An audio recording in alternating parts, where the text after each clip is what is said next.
Or maybe not. Maybe it's not can't. You just shouldn't. It's like best before. I was best before February 2021. I'm just gonna warn you guys. All right, let's do this thing. Sorry. Too soon. All right.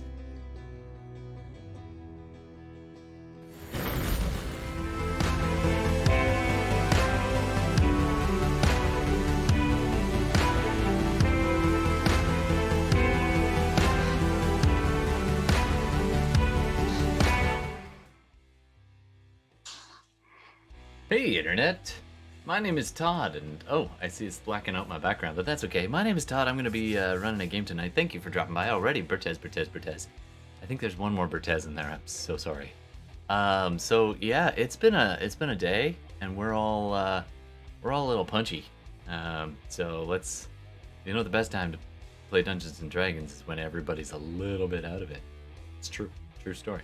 Alright, so today we're going to be playing some Dungeons & Dragons. Every couple weeks we switch that up and play some Shadowrun. So I think next week actually is due for a Shadowrun. But tonight we're going to be playing some Dungeons & Dragons. Let's meet the table. If it even works. Who knows? Hi, everybody. Welcome to the stream. I think you're on.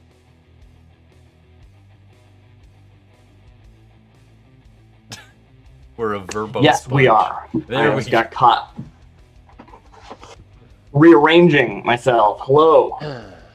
In body, if not in spirit. Yeah, absolutely. Oh my How is goodness. everyone? I'm doing great. I ran Monster of the Week on Monday, and it was awesome. You should play that game. It's good. Absolutely. Yeah, and why don't we start off with Darcy, and you tell us a little bit about what you do with yourself there. With myself, not much. But yeah, I've been doing some new GMing recently. It has been pretty fun. A lot of Apocalypse World systems, Dungeon World, stuff like that. But in this show, I am playing Henrietta Pedersen, the pacifist paladin of Palor, and things are going surprisingly well. It's tough being a pacifist in hell, but it's going better than I expected.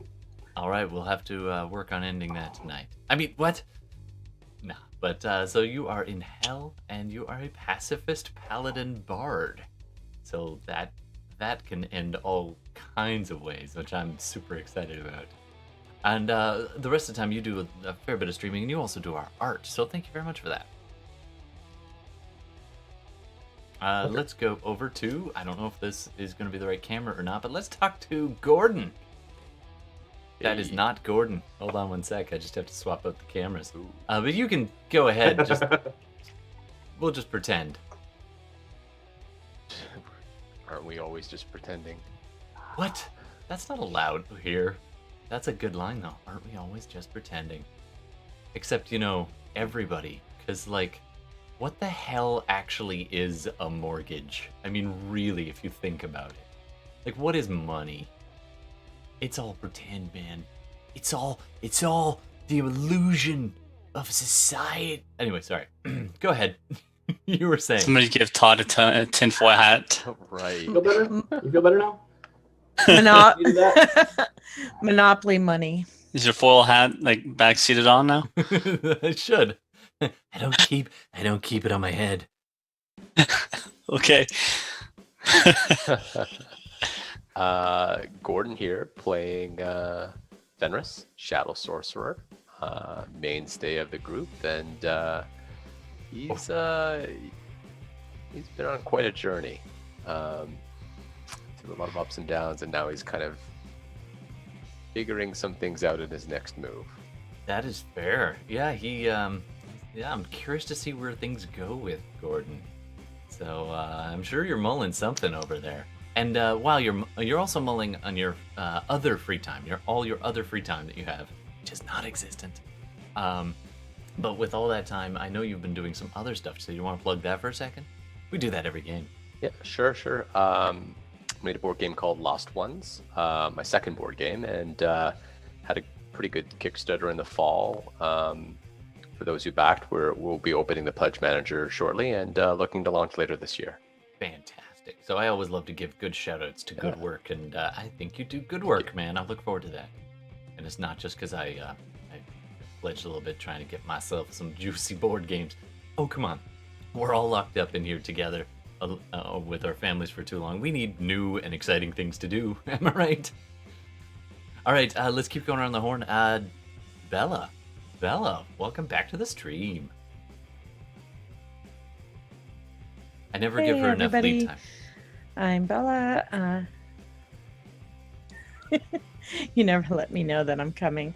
No. Okay. Anyway, yeah, I'm playing Darmita, and she is a fallen Aasimar ranger, Gloomstalker, and her trip to hell has been a very interesting. I think you would call it a personal journey. Yeah. Oh, Like she's little bit of a learning a family lot more about reunion. herself than she thought she would. Well, Yeah. when you play a I mean, I'm fallen waiting for Aasimar, my, father to pop out of the, That's the I don't missing know, piece like my still. dad's gonna pop out from behind a pillar or something. You know, one of those warlock lich I'm just things that waiting. were crawling around in there? Oh, maybe not. Hey, Don't Elfin, even. thanks for the host. Touch- Don't you dare. You leave my daddy alone. Don't give Yelfin any ideas. Oh, yeah, there's that too. All right. Well, thanks very much for watching, everybody, and thanks very much for our listeners and viewers after the fact. Hey, I just want to shout out that we do have a podcast version of this that goes out, and I'm excited. We get some listeners in Germany. We get some listeners in various states. Virginia is, like, big. Apparently, there's nothing else going on down there, so they've been watching us play some Dungeons & Dragons. That must be it, right? Right? It's not escapism. No, but we do take live suggestions if you want to escape with us. We love that. And then I also play some video games, but that's beside the point. And oh, I'm sorry, I forgot one of our players. He's here against his better judgment. He's still standing. He's Carl.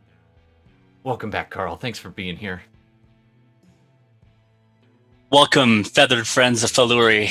Not as exciting as the pacifist Paladin of Palador, but we do have the Shadow Monk, Falurie, an Aarakocra Shadow Monk, somehow ended up in hell while chasing a prey, while thinking that she was hot on her trail, lost it, but decided to follow this merry band of misfits along their quests in the hopes of finding her prey once again and restoring peace in her monastery.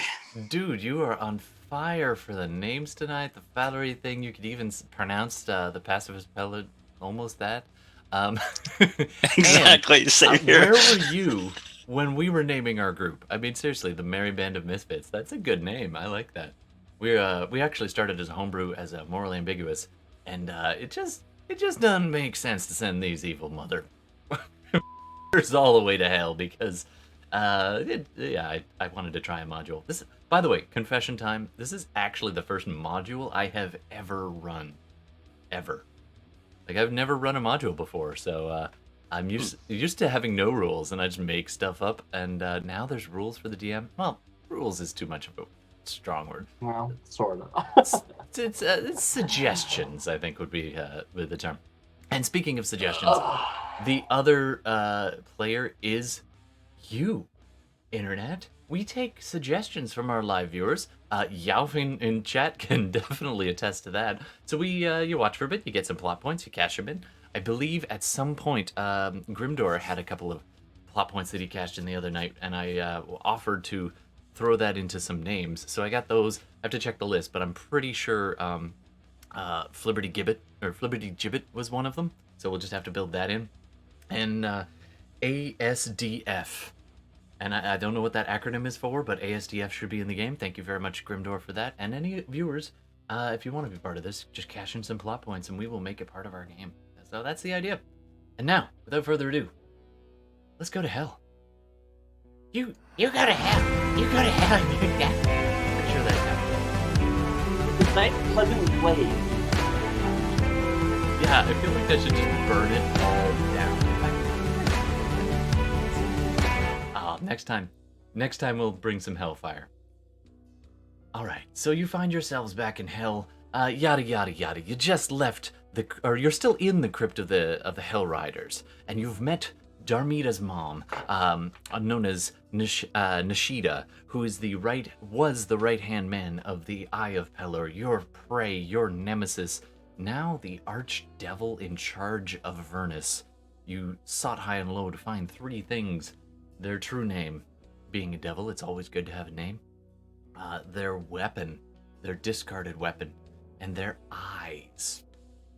So, you've been on this trail for a while, meeting unlikely allies and slaughtering everything in your way, and just running from a few different things too. So you are now hidden underneath the last resting place for a whole bunch of these cursed knights who once followed a celestial being, or a trio of celestial beings, into hell to wage war against the evils therein. And they quickly got overwhelmed because apparently evil comes with backup. And so the devils and the demons turned on the attacking forces, and some of them fled back to the real world, to material realm, and the rest of them, trapped here in hell, were going to be slaughtered, and many were slaughtered. And then Zariel did something unexpected. She turned, pledged her allegiance to Asmodeus, and was raised, along with for many good deeds, well, I guess evil deeds, and was raised to the status of the head of this level of hell. And now you find yourselves here, somewhat dragged along with a floating city from the material realm called El Terrell that dangles in the balance, suspended high above the river Styx and slowly being ratcheted down, coil by coil, by these massive iron chains. Amongst all of this, you found out a fair bit about each other and about yourselves, perhaps. In particular, Darmita has found herself on a family reunion, and she has come face to face with her mother, learning some new secrets, some new and old knowledge. And now you find yourselves in the crypt. I believe that where we left off, Falurie was finally braving to go under the confines of the space, and brought there. And you end up, Falurie, finding the old man near the first room where everyone entered, and after a few seconds, kind of suddenly being recognized, and then the old man bringing you over towards Darmita and Nishida. As you walk around the corner, the two of them turn, and you see Nishida for the very first time there, Falurie, a large undead deva, death knight, twisted black armor of a hell knight, just standing, wings wrapped almost around Darmita, and they both turn and look at you. The rest of you are trying to find the lost souls, or soul scripts. I'm going to nickname them soul scripts. All right, and I believe that brings us up to speed. Anything anybody else wants to add? Just waiting for the caffeine? No.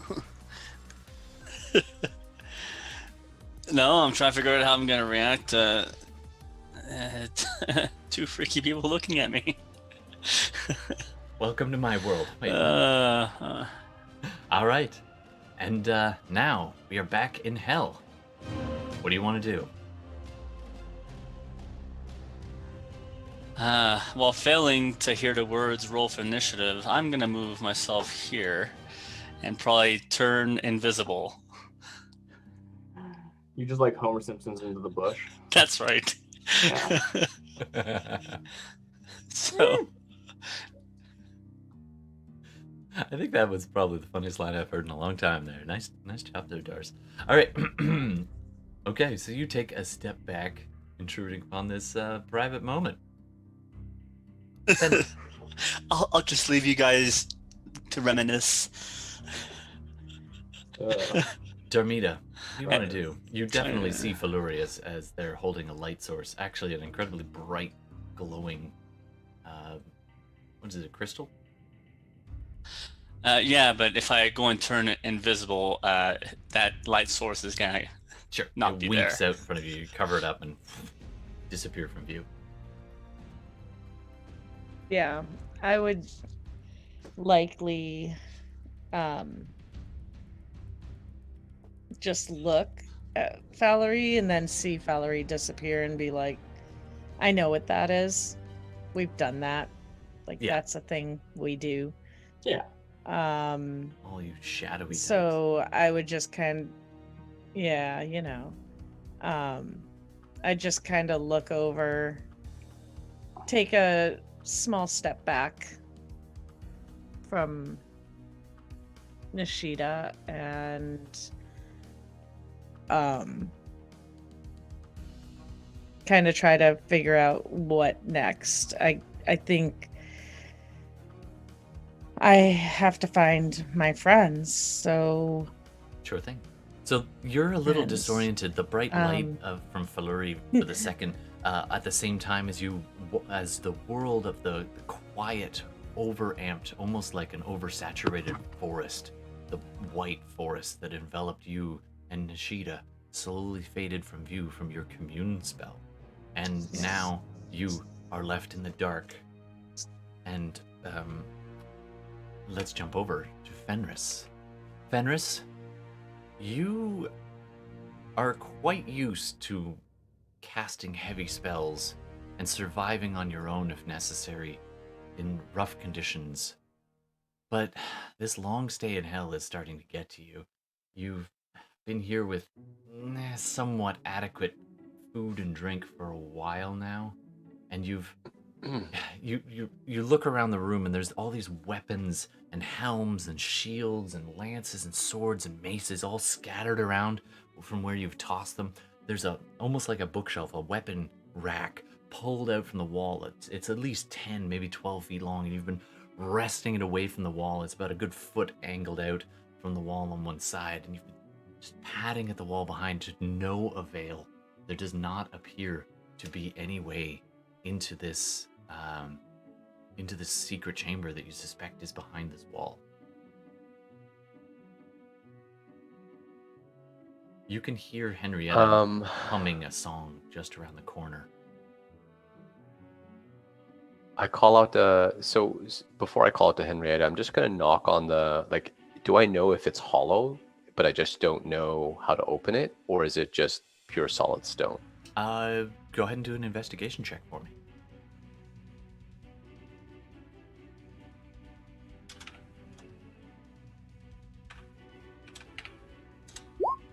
Okay, 9. It just doesn't feel hollow at all. You look back over, and the only other occupant of this room is this translucent ghost just hovering next to their burial urn, dressed in full.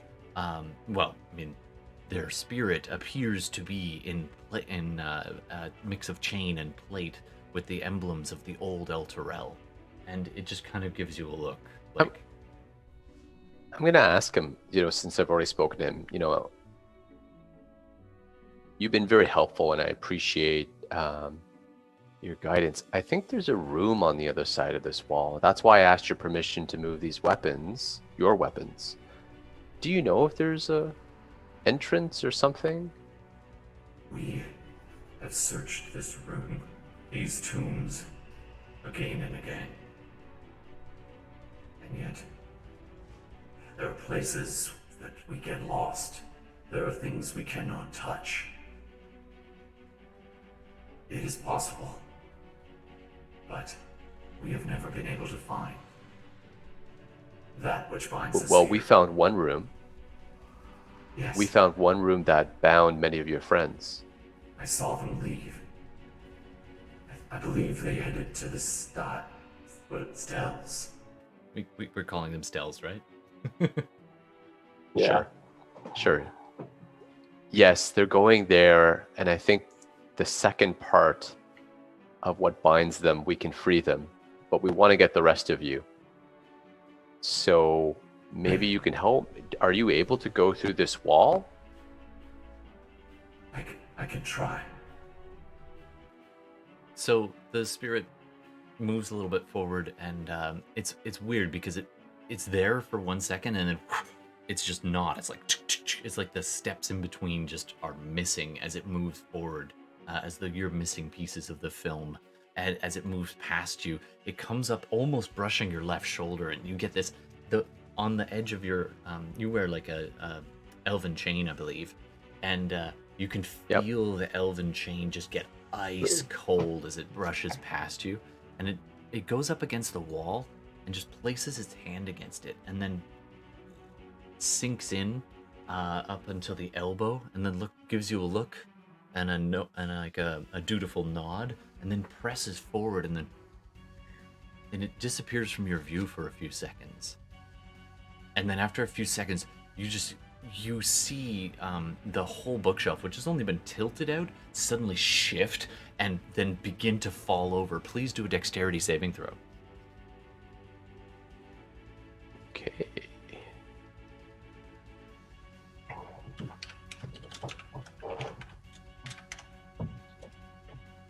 Six. Unfortunately, you're just not expecting it, and the angle that it was pulled out, the bookshelf comes tumbling down, or the weapons rack comes tumbling down on you as the ghost thrusts through it, and just something in the force of the way in which it is thrust out of this wall, also just bashing it ever so slightly corporeally into this weapons rack, which tilts it over onto yourself. You're so surprised the ghost goes flying past you, distracted by it as it's expulsed into the room, and gives you a look like, and then you hear the as the weapon rack comes falling down upon you. You take let me just roll some dice. Oh, slow to roll. 8 points of bludgeoning damage as you are now, and with that roll, you are pinned underneath this massive wooden weapons rack. It's a good 12 feet long and about 9 feet tall. Okay. Anyone in the You're gonna area, hear including that, Henrietta, yeah. hears that. Even Falurie hears that. Darmita might be a little distracted, but you definitely hear that of the bookshelf fall, of the weapons rack falling over, and the last few weapons on there clattering to the ground. I'm gonna. Okay, annoyed. I'm gonna cast telekinesis and lift it up.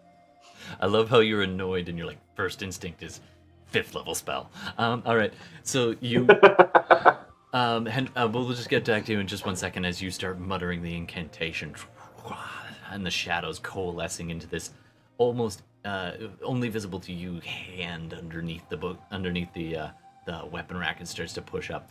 Henrietta, what do? You've heard this massive clash. You are in the about I point call of it casting. first, right? I'm probably like, in the middle of one, like, I don't know, stanza or something, and then it's like, Fenris, you okay? And then I go do like the next one, but I'm just like, I think I'm like interspersing like So you don't lose concern your between ritual without cast? trying to break the, Yeah, because you were ritually casting Detect Magic, if I remember correctly. It's like between the beats of the song. It's just like, Fenris, yeah. I'll finish casting and say yeah, and I'll lift up the ghost kind of looks like it wants to help, and its arms are passing through this thing as suddenly it begins to lift up, and the ghost standing there steps back, and the whole thing just up into and the air is just ever so subtly vibrating around with this low pulse, and you clamber out from underneath this thing. Are you going to put it back on the wall or just drop it on the floor? Or pin it to the ceiling? I'm going to gently put it on the floor. Okay. Because I want to take a look at the wall now that it's completely away from the wall. Mm-hmm. So you take a look. I don't see any outline. No, there doesn't appear to be any outline at all. It's unbroken stone. You look back at as it goes on the ground next to you, and the spirit next to you says, I tried, and something pushed me back. Something is in there, but Okay. I am not allowed in. I am not allowed to cross. Well, then, in a way, that's good. Because there's something there. If an undead, long 50 years dead knight could express a hopeful glimmer in their undead eye, that's what you kind of get a slight look at. All right, Henrietta, you right about now, your ritual casting of Detect Magic activates. You were sitting cross-legged, I'm assuming. I'm gonna. You're stand. Sure. You can stand aghast if you want. You're sitting in the middle of a small, a connecting hallway, off of which are 3 alcoves. 1 to the north, 2 to the south, on either side of you from where you're standing. You had locate object cast at one point just briefly ago, and you have a strong indication at that point that there is what you are seeking is directly south of you. In particular, the farthest of the alcoves before it opens up into another room. This is the room you did search already, but it's the next room past where Fenris seems to be messing around with stuff. And you cast Detect Magic, right? So, Right, which will break my detect right. object or locate object. As that fades, you look at these. You look around. You see your own magical possessions begin to glow. The mace on your hip. I believe your shield is magical as well, or no? My shield is magical. I've got a few other trinkets on me. Yeah, so those glow in the dark without actually illuminating the space. And you look at the walls, at these recesses, and the caskets where these knights are buried in iron burial caskets. Each casket has a single, healthy red rose resting on its lid. Yeah, Your this is right. Detect Magic flares around these roses. And at first you get a strange sense of like, oh, there's something that's keeping them from fading. And then you realize this has a sense of abjuration, a protection or around it, but also a sense of necromancy. These colors interweaving around this rose, keeping it artificially fresh. And these extend like little, almost like roots off of the end of the rose, except some of them come off the top as well. And they begin to just feather light, these tiny little etchings of root branches extending down and around these caskets, inside the caskets, where it goes out of sight, so you can't see what's inside, but you see these little tiny flickers and pulses of necromantic energy feeding into the rose, and then the rose echoing that back like a slow pulse, almost like breathing. It goes into the rose and it flares, and then out of the rose and into the casket and flares. It doesn't appear to extend beyond the casket itself. And There's nothing on the wall behind them. You take a good look. Go ahead and do a perception check for me. Sure. I'm just going to move you There's to the character sheet. over to the one that seems to be the most interesting. Is this alcove here? Right, yeah, I figured those so because you're kind of. Is the casket in it, or is it like in one like? Is it inset into the wall? It is. It is actually in it, and it is. Yes. They're like. Right. Yes, that's why I Given wouldn't that be it's standing only there. 5 feet, they're actually tilted and standing almost. So they're on probably like almost a 45-degree angle. The foot of it almost touching your feet out in the main hall, and then leaning up against the wall. It's almost 7 feet tall. 14 perception. 14. It's hard to see past this elevated casket that stands in front of you. You get the sense that this necrotic pulse doesn't extend into the wall.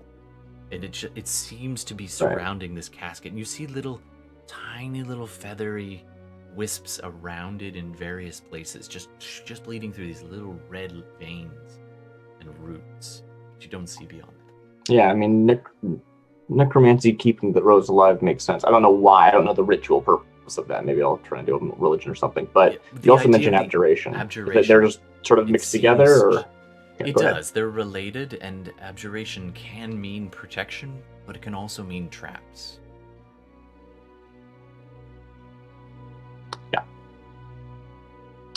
But it looks like the abjuration is just around like the caskets. It's not related to the wall Yeah, or you anything. take a look at the other two briefly, and you see the same look, the same feathery veins of magic keeping these roses.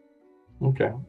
Maintaining that spell, I'll walk around to where Fenris is, like sort of do a perimeter of this wall that we're sort of expecting there to be It something. looks in. like a teenager's bed. I mean, Fenris was only about 18, so it looks like a bedroom tossed. No beds, but all these weapons and the big weapon rack tossed around. You can actually just make out the specter of a ghost standing next to Fenris. And they What happened over here? Just got caught off guard with the weapon rack falling. There is something beyond this wall that expelled the ghost. So there's Do something. I detect anything about that or no?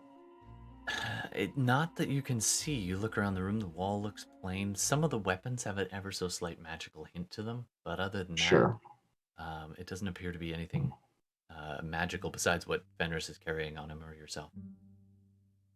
Not getting anything that seems likely to be hiding a door. And some signs with the, well, not sure what those roses are about.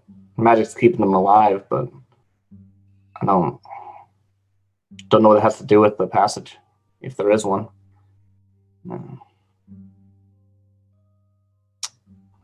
Yeah, I'll like wander back over here again and see if I can find anything in the far room. But like, feel free to cut away to me like Sure. wandering around and being confused. Sure, you as you wander around, you will definitely pick out that there is another almost identical hallway just north of the entrance you come in. So it's about 15 to 20 feet north of the entrance where you first cast your detect magic, and it's almost the same in that there are 3 alcoves and 3 burial caskets and 3 roses in that as well. All right. Are there any loose stones in the wall? Like I'm gonna feel it with my telekinesis. Go ahead and make a strength check with the force of your telekinesis. That be an ability check, you Yep. mean? Yep.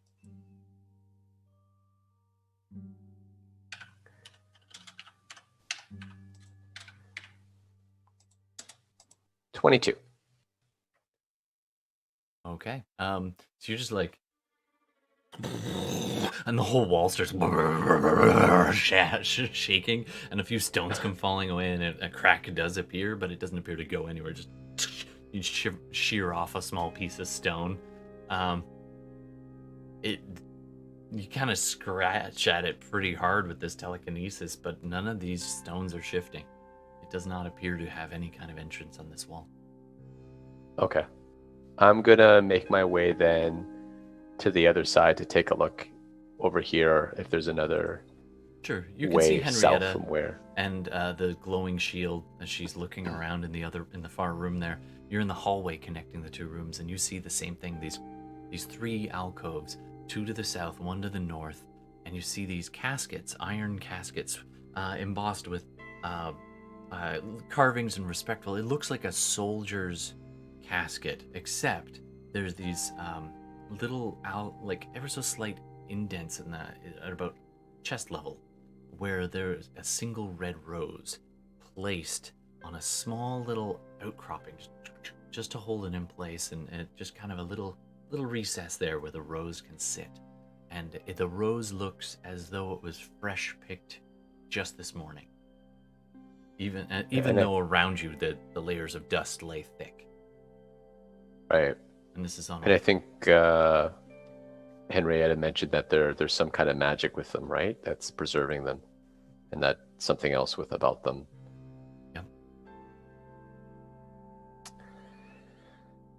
Okay. I'll do like an Arcana check to see what kind of Sure, magic go ahead it and roll is. your Arcana. It's like in case it's like a trap or something, or if it's actually a mechanism to open something. Sure. 22 again.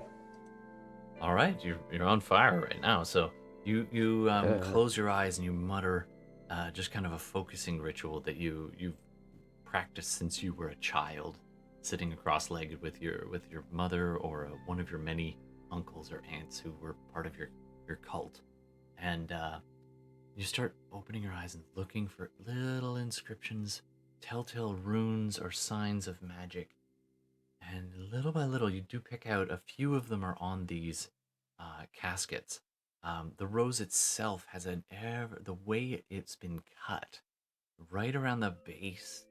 It looks like it has been cut, but it looks like it's been cut by a very kind of special blade, almost like a ritual blade that's left a strange kind of, you know how like a Chris would leave a slight different thing than a straight edge dagger? It's that sort of thing. Or like scrapbooking shears would leave an interesting kind of cut to this. This has not been cut just by a knife or a scythe or anything. It's been cut by something odd and ritualistic. So it does appear like these have been placed intentionally. You can also get the idea that they were placed very last. These would be the last things done in the ritual of whatever it is that is involved in entombing these caskets. Okie. Meanwhile, I'm just going to ask the internet a favor. Internet, how mean do I be today? I'm just curious, on a scale of like 1 to 5. I'm just... What? I realized something between sessions, and I was like, oh yeah. Oh yeah. I feel targeted. Oh no. 4.5, leave room for some good things. All right, Yofen, I love it. I will, okay then. Falurie. You are sadistic, good sir. Sadistic. And he's encouraging this in myself. I love it. Okay, so Falurie, you literally went dark to avoid an awkward situation. Dating must be very difficult for you. But besides that, you remember when you came into this... Yeah, imagine dating a shadow monk. I'm sorry. It'd be just awkward. Anyway. I was there all along. So, first of all, you're hiding around a corner with, again, I'm not going to describe it because we've all heard it, but you also recognize these 3 alcoves and these 3 caskets and these 3 roses in each of these alcoves right near where you're hiding around the corner from Darmita and Nishida. You also look around and I want you to do a perception check for me. Well, last week I rolled really good with roll 20. It's time for the opposite. Yep. 11. 11. Where? The old man led you in here. Where the heck did he go? Because you just went boof and bamfed out, sort of thing. And you don't see him anywhere right now. You don't remember? I let him here once. I'm not gonna go look for him again. I can't be this guy's babysitter all the time. Fair enough. All right. So you're standing there and you hear this quiet whispering. Do you speak Celestial? Nope. So you can hear some of the words spoken by 2 voices in the other room. You hear a little bit of Nishida's voice rising, and you hear Darmita occasionally replying, but you do not know what the words are. You also hear the scratching sounds in the dark of the undead nearby and just north of you. All right. What would you like to do? Well, not liking the noise I hear behind me and confident in my abilities to remain invisible, doubting probably that there's some true sight involved with some of these people, I'm still going to try and push forward and navigate my way through the various corridors here, and like I see that Darmita is otherwise engaged, but I'm I'm not a big fan of her mom. Okay, where So, would you like to go? I'm Because just you gonna do have try the and ability to teleport to any shadow place, if I remember correctly. around here. Okay, so you have to kind of bamf into the room line of sight wise. Yeah, And then you look I kind of across thought so. and you can just see like you glance around the corner towards this extremely large, like almost 10 foot across burial urn, and you see these etchings in the walls of these important looking people around large archways, and you look in the glance in the urn for a second, and it's mostly ashes, and like it's been churned up pretty good, and it's kind of spilled all over the floor. You also pick out a couple of items that have fallen onto the floor. Some of them like old discarded bones and a gauntlet here, and but a couple of things catch your eye, which I'll get to in a second. You also see one of the bony fingers in the urn sitting near the top of the ash suddenly twitch and retreat into the ash. So there are definitely undead things currently hiding in here. However, you do notice that on the floor, tossed as though almost by like as a plaything almost, you can see that there is there's a necklace laying on the ground amongst what looks probably like a human femur. And this is about 5 feet away from you, right here. Yeah.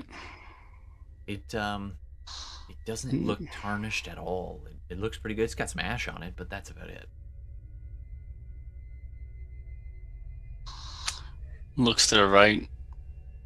Looks to the left. And reaches for it. Nice. All right.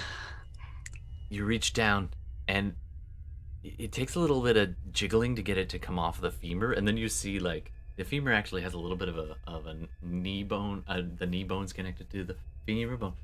So the knee is broken Exactly. just before the knee, and then the joint creepily goes, making the whole thing shudder a little bit, and you're like, ugh.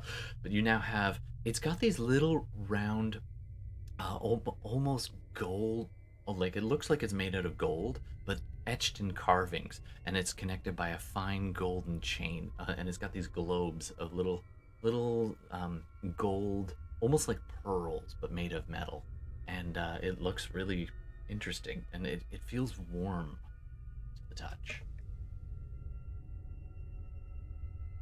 You look Nothing bad could come of this. you look up, and you catch a glimpse of Nishida muttering to Darmita, and then you see Nishida's eye turn and look at you, even though you're invisible. Just look at you, take in that you've taken something, and then just look back at Darmita as though you've been weighed and discarded.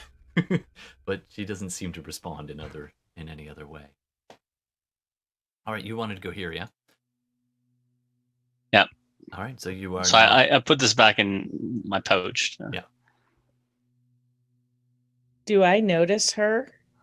Do a perception check with disadvantage.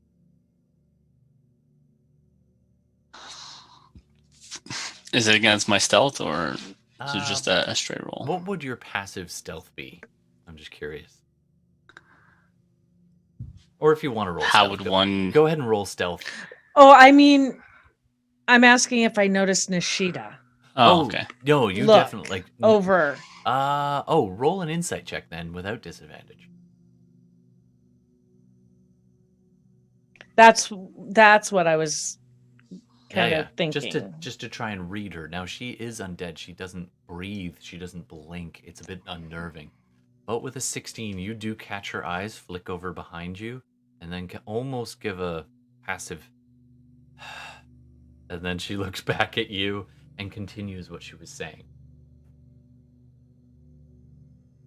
Now, if we act quickly enough, we may be able to take advantage of a distracting situation. Remember, we cannot speak entirely plainly, and though it would be convenient, I don't recommend. And then just in your mind, she then says, Remember, archdevils can read telepathy, even at a distance, if there are words worth listening for. She then kind of switches back to regular celestial speaking aloud in a hushed tone. All right, Falurie, where are you going from here? Valerie has no clue, but she knows that she doesn't want to be near Nishida, so she just continues down the hallway, and with the hopes that she'll run into the other two members of the party. Okay, so you make it down around the curve and somewhere down around here, and as you're turning, one of these ghosts, was soldier, translucent soldier.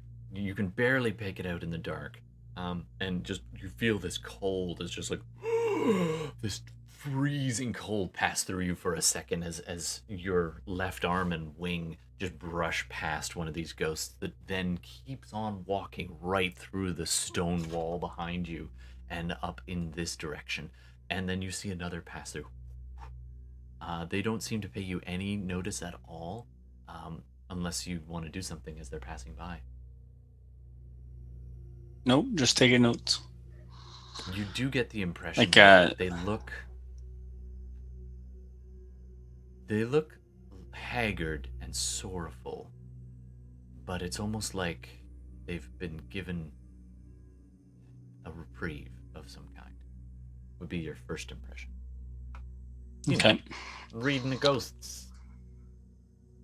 Yeah, but the important thing is, there was no hostile act, and obviously I want to try and keep to myself, and only act if I need to. So, Absolutely. So you step into the next big room. This one is quite large. It's almost 50 feet long, about 20 feet wide. It's got those weapon racks on the walls. It's got these large urns kind of lining in places of rest, and no visible ghosts in here. And you see off to the right, there's a standard hallway extending further in, and you see a little flicker of light from that direction. It's very dim in here, but if you risk your own light source, you also see an unexpected smallish doorway opened in the wall directly to your left. That's over here, and there's a small chamber therein, and you can just make out that there's two ways to go. All right, so we're going to jump back to Henrietta just for a sec. Henrietta, what do you want to do?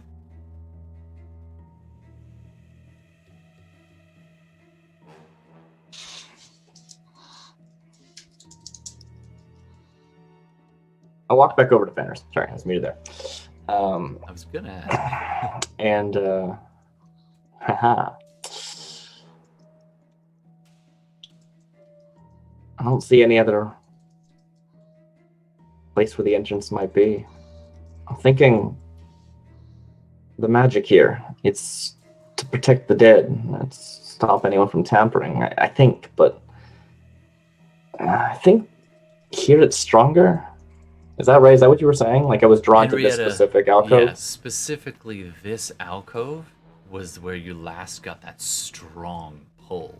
Like, I think Oh. this one here it's like protecting, maybe this is the entrance and it's trying to hide amongst the other Okay. protection. there is the But these people deserve to not have their rest disturbed. Can I look for any, what is, I don't know, I want some sort of religious iconography on here. Like, why are these people set apart? Sure, go ahead and roll religion or history, and you have advantage on this. Okay, I'll take advantage on. Oh, crap. Bad roll, 12. Your best guess would be that the regular soldiers who were it's usually what happens is your soldiers are housed separately from your officers. Okay, It's really all you can kind of surmise based on this. They are given some place of honor. Mm-hmm. This alcove, Henrietta, if you sense something stronger here, I'm going to take a look at the wall, not touch anything. Do I see any outline, like feel with my telekinesis? Do I sense anything? Sure. Go ahead and do a, If you're gonna start poking away at things, I'm gonna ask you to do an investigation check. Otherwise, you could do a perception check. I'm more trying to perception, like see something, like I did with the All right, other for sure. rooms, right? So you're just trying to, like, you're gonna shift things, or you're just gonna try to peek around. I'm not going to shift things, Okay. but I want to peek around behind the casket to see, is there something beyond that? I know that the room that threw the ghost out is south of here. Sure. I'm So, gonna say you. I couldn't. And you're gonna use your telekinesis to aid with this, somehow. I have an idea. I like that. Sure, yeah, just like not moving things, but just kind of You actually feeling to see if grab there's something. yourself. You steady yourself and lean in a way that would normally have you almost topple. You just kind of peer on either side of this casket, and then at one point you're just like, if you could see, because the ceiling in here is about 9 feet tall. This thing ends at 7 feet, so you just like, I could just levitate. boom, boom, put yourself up on the ceiling in this creepy ass way. It's like, Henrietta, you've been getting used to him again slowly, and like all of a sudden he just freaking demon floats against the ceiling, and then just scoots himself along to see past the casket. Go ahead and roll perception with advantage. And Okay. Henrietta, I don't know how you feel about all that. He's not disturbing the dead. First one. He's disturbing your living. Oof. 12 and 11. It's, That was like my hard to roll. tell. It's hard to tell. The casket is leaning against it. The stone doesn't seem uneven above it, but it's blocking your view of kind of what would normally be behind the angle. Like, think of it like a Pythagorean theorem problem. The ladder's leaning against the wall. So the casket's leaning against the wall, and it's 7 feet up. And so if it directly behind it is really blocked by it, unfortunately. What do you want to do?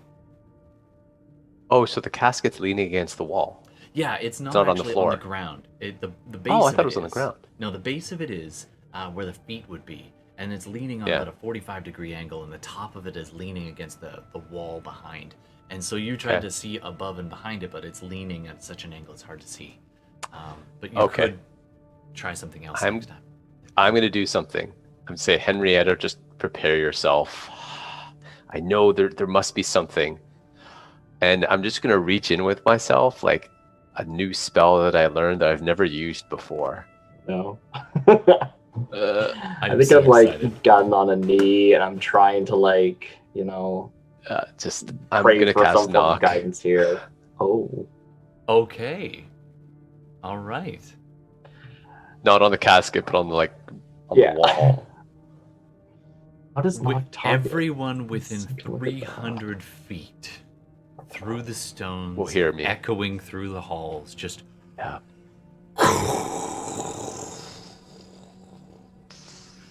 and everything just kind of vibrates for a second, and some dust motes fall down, and like you're still pinned up on the ceiling. And just a side note, Henrietta, you look at Fenris as his eyes just go black. Prepare yourself. And then you hear this sound, which is almost like a really hard, like pounding sound, like a knocker against a wall. And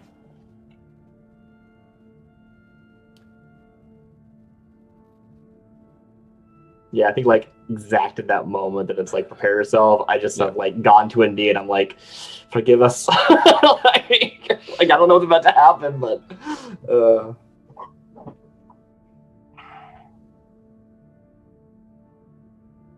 both of you do a perception check for me. Okay. It's faint.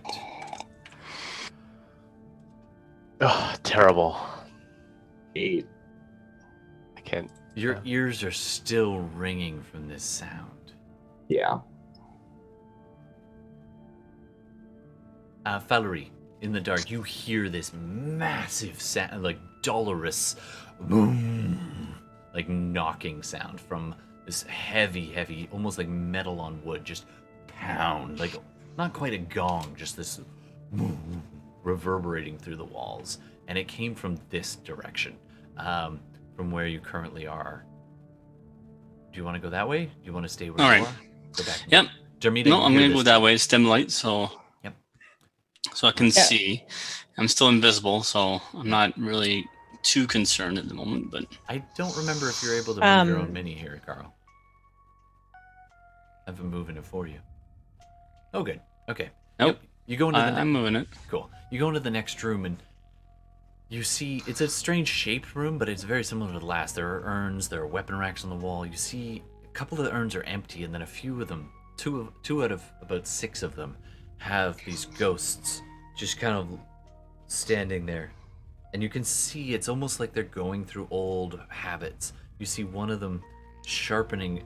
It's a weird thing because they've got this blade and they're sharpening it with a whetstone, but about a few inches above where the hand ends, and where the whetstone scraping ends, and it's totally silent. The blade just fades into mist, and so it's like an ethereal blade. They're just caught in these old habits, and they don't seem to notice you on entrance. And there's only one other exit from the room, which is on the opposite side, but a little bit kitty corner. And you can see the flickering of light coming from that side. Yep, I'll move towards there. You move almost at the speed of thought, just bam, bam, bam. Being a shadow monk, you can just at will teleport. Darmita, what do you want to do? You've heard this loud sound. I'm going to. Okay. I need to check on Fenris and Hen. Of course. I'm worried about them. That might have been them. Are Yes. you coming with me or no? It's probably best. There are things down here that might not react kindly, but if I'm here, I should leave you alone. Okay. I'll be back. Lead the way. Huh? Daughter. Lead the way, daughter. All right. And I'm just gonna haul ass. Which way? In the direction. The sound actually sounded louder from over this direction, but you can hear Then it. that's the reverberating way from the other way. That's the way I'm going then. All right, so you take the path. I'm going in the untraveled. direction I heard it loudest. Absolutely. You turn the corner there. It's a small hallway and then branches out into a pretty large room. It's about 50 feet long, about 25 feet wide. And you see these 2 mummies just standing in the middle, just almost in conversation, like talking to each other. Just and they both look at you and just as you begin walking. Yeah, and right in here. What do you? Can you see those guys? They're Oh yeah. if you keep advancing, they start to look like they're trying to flank you and try to hone in on you. A few seconds later, Nishida comes around the corner and barks at them again in infernal. And Back, I dogs. just keep on running. They 'Cause- hesitate, but they don't seem too happy about it as they begrudgingly step back and kind of nod to Nishida as you go tearing off down a similar small alcove-studded hallway. The caskets on either side, the roses. You just take it in at a glance. You can see the flickering light coming from Nishida's brilliant shield bouncing off of things and just kind of illuminating this room ahead of you. Nishida walking along, and just her presence is just... She is slow, and you get the impression that there's this great gravitas to her, and the mummies are just tracking her and you as they walk by. Yeah. Am I allowed to keep going? Yeah, absolutely. All right. So I'll go. We're not in initiative order or anything. Yeah. Okay, I mean, then I'm yeah. gonna go all the way into the room. Sure. I did forget though that before I left that room, Mm-hmm. because I still think Falurie is where I last saw them. Yeah. So I would have said Falurie, Fenris, and Henna or this way. But Do we a kind of perception check for weren't me in there, it. Darmita. Okay. I meant to do that a really long time ago, but things were happening. So Things happen. you know.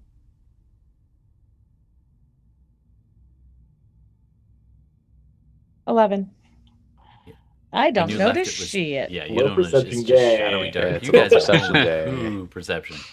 All right, so you come around the corner and you see Poo-poo. Henrietta's shield. You see them in conversation. It takes you back at a second because you see Henrietta kneeling, and the shield in front, hand kind of clutching a symbol, and just you hear the reverberation of whatever she's humming and planning. You still hear this echoing from the huge knock, and you look up, and pinned at the top of the ceiling, right against the top, is the like black kind of ripped up clothes covering the chainmail of the sorcerer that you've been working with, just pinned against the ceiling, eyes completely black, and just looking around and as though mid conversation with Henrietta. It's just a weird scenario. And in front of them, you Hi, see Darmita. one of those caskets. Falurie, but now you can also enter that space as well if you like. Just travel, bam, bam, bam. I shall. Okay. Hi, Falurie. And you notice that I see you. Yeah, you do actually see her. Oh wait, no, you've dropped. No, dropped it's see not invisibility. concentration. Oh, it isn't. Oh, so you do see Falurie walking. I know. Yeah, absolutely. Do no? Hi. he's not used to being. I mean, she's not used to being seen, obviously. And also from this guy pinned to the ceiling. I think, don't touch the roses or the caskets, but I think the second entrance is through here. Another entrance. We found one back a ways. Entrance to what? A secret room with their contracts. If you noticed ghosts that are traveling their final march, we freed a whole bunch of them by burning up the contracts, but not all of them. There's still some around. Oh. There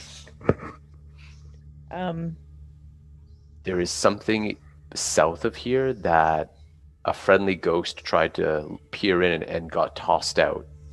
We may have found the entrance, and I'm gonna use my telekinesis just to kind of prod the wall again to see if it'll open now that I've used knock. I don't know. Was his name Casper? I was gonna say, I think Yeah. that's gonna be a plot point right there, right? Am I right? I'm sorry. Yeah, Yeah. absolutely. I just had to. Well, he was Absolutely. definitely a friendly ghost. It was very We'll say friendly. Casper with a K. Yeah, Sure. sure. Casper with a K. At which point, almost without any sound, behind Darmita, a voice, you can now see this quite large undead deva that you have seen before step up behind her and standing. Oh, Yelfen. Casper, the stuttering ghost, and maybe a lisp. Hey, I've got 4 voices, and that's one of them. All right, Hi, Darmita's mom.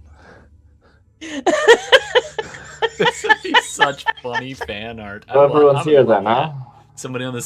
ceiling, everybody talking, and like up comes Just like, hi, Darmita. Hi, Falurie. Hi, Darmita's mom. And nobody blinks at this. It's just like, Yeah. It's another day yeah. in D&D land. Nishida looks at you, and her she's really hard to read. Her eyes are like grotesque, like white, with like the pupils are, they're almost a brighter shade of white.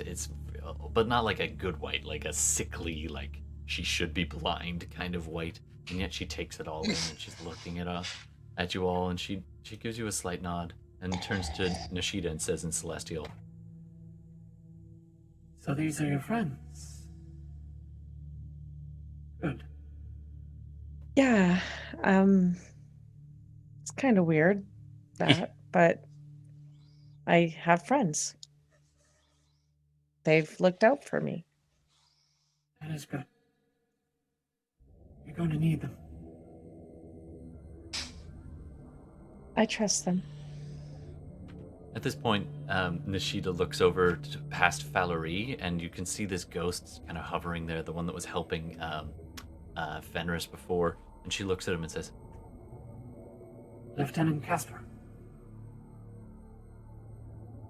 I see you are not free to march. They're trying to free them. Free all of you. Yes, ma'am. I didn't have the ghost voice, but you got it. All right. Telekinesis move the wall. Go ahead and do an investigation check for me. Okie dokie. Let's. Been rolling so terrible. Let's see. Mandan Shida. 15. Trying to. We think they're past here, but Not bad. Well. Finally, a decent roll. we're trying to not disrespect any of the dead. That is wise. It's not about being wise. It's about trying to be respectful. You seem somewhat familiar. Thank you.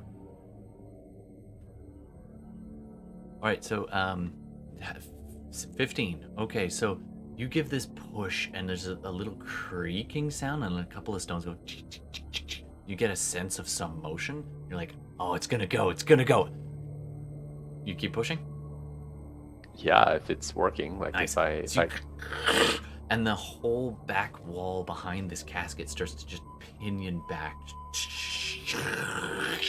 And as it does, the top of the casket, which was leaning against it, starts to go boom, and the casket kind of shifts a little bit, and the rose just and flops off. Can I try to, Dust like, gets kicked up.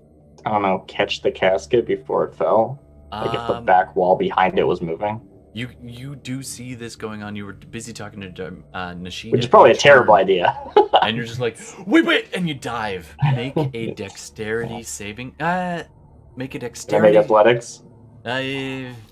If you can make the dexterity saving throw to get it in time, then you're gonna have to roll athletics to actually hold it. I mean, it's Alright. an iron casket. This thing is heavy. Wish me luck. 5. 5, no dice. You're just like, Not wait. dexterous. Boom! And again, for the second time, this huge sound. Now, it takes a few seconds for the dust to clear, and you now see an open entryway right in through here, and it extends beyond. You've discovered a hidden room, and there is this ever slight shimmer right at the threshold of the door where the dust kind of clings and then passes through.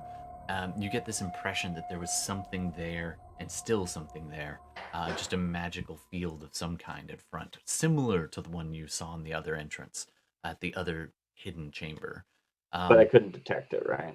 No, unfortunately not. Can I detect it was now? behind the stone. You can see it now. Right, that makes sense, yeah. There's like I don't know how long it is, like a meter of stone or something. Absolutely. And this large casket has now fallen, and it is it's now taking it. You'd have to step over it to get into the room. It's basically blocking most of the door. How can I hover over it though? Yeah, you totally can. I will. Okay. So you go ahead and move yourself into the room. As you're going over, you're like kind of brushing the dust away from your face, and you look down and you see that the single rose has been tossed into the middle of the room a little ways, where it just loosely fell, and you see a little black crack along the edge of the casket as it starts to shift, and you see these fingers come up through the hole in the casket, just start shoving it to the side. Careful. There's undead that might attack. I'm still up top though, right? I'm not landing down. Like I'm along the ceiling. Yeah, you're still right on the ceiling. Yeah. Okay. What do you want to do, Henry? Start to like sing a like lullaby, basically. Just like, all right, return to rest. Sorry to disturb your sleep, and I just go into this like weird lullaby. So you do that as the casket just starts to lift, and it's weird. It only opens a little bit, and then the hand that was pushing it just phases right through it, and then this thing goes out of there. It's like shadow incarnate. It's wrapped in.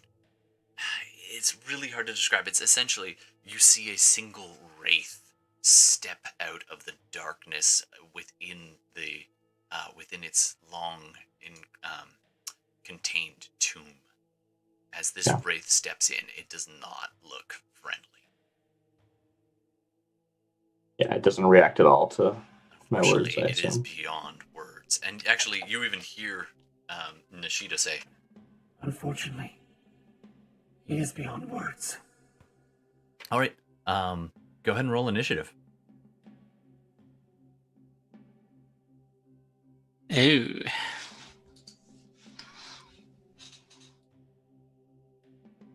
I suppose I should look up the stats for a wraith.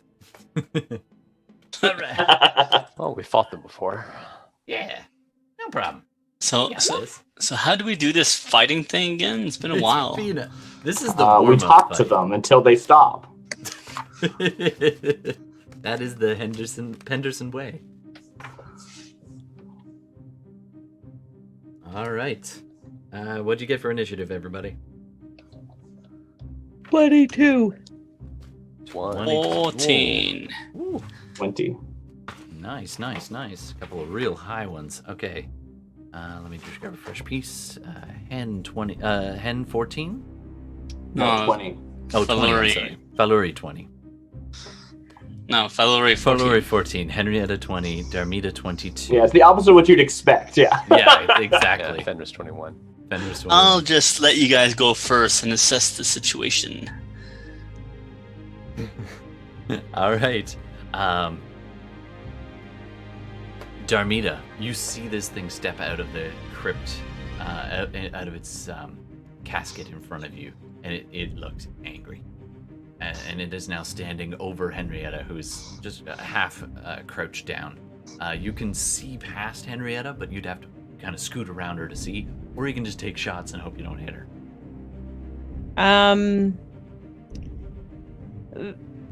It's me. It's you. Yeah. Gloomstalker Ranger. So, This is your bag. but hey, yeah, exactly. You said that Henrietta's bent over, though. She was somewhat crouched down.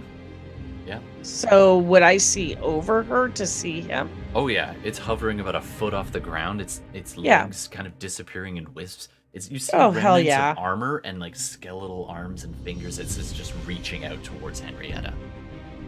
So my I'm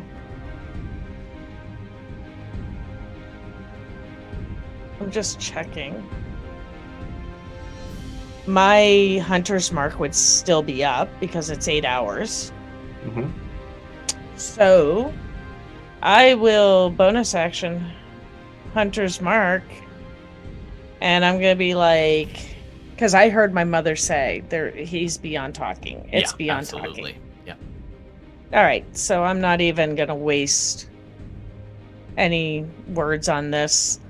I'm just gonna Actually, try to take it out. Hunter's Mark does have a verbal component. It would be something that you learned growing up amongst brigands and so on. So what is it you say? You can think about that another time, but you do have a verbal component to that if you want. Or you can give it over to the internet. I know that we've talked about it before. It can be just whispered. That's fine, but it does have a verbal component. Because remember when I can't remember what character you were playing, Darcy, but we were in the cavern, and you were being held hostage with your brother. Your brother had been killed. Okay. And I can't remember what it was like, what kind of creature she was, but I asked you if I could do the hunter's mark under my breath. And you can do it under your And breath. For I sure, said but there something is at that time.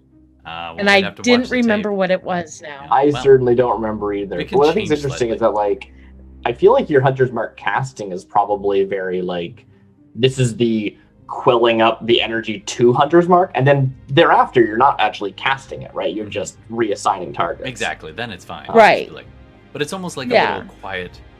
You know how snipers have a quiet like Mantra, breathe out, yeah. breathe in, half exhale, hold it, release, that kind Yeah. of thing. Anyway, you can. At any rate, I'm gonna, unleash holy hell on this thing.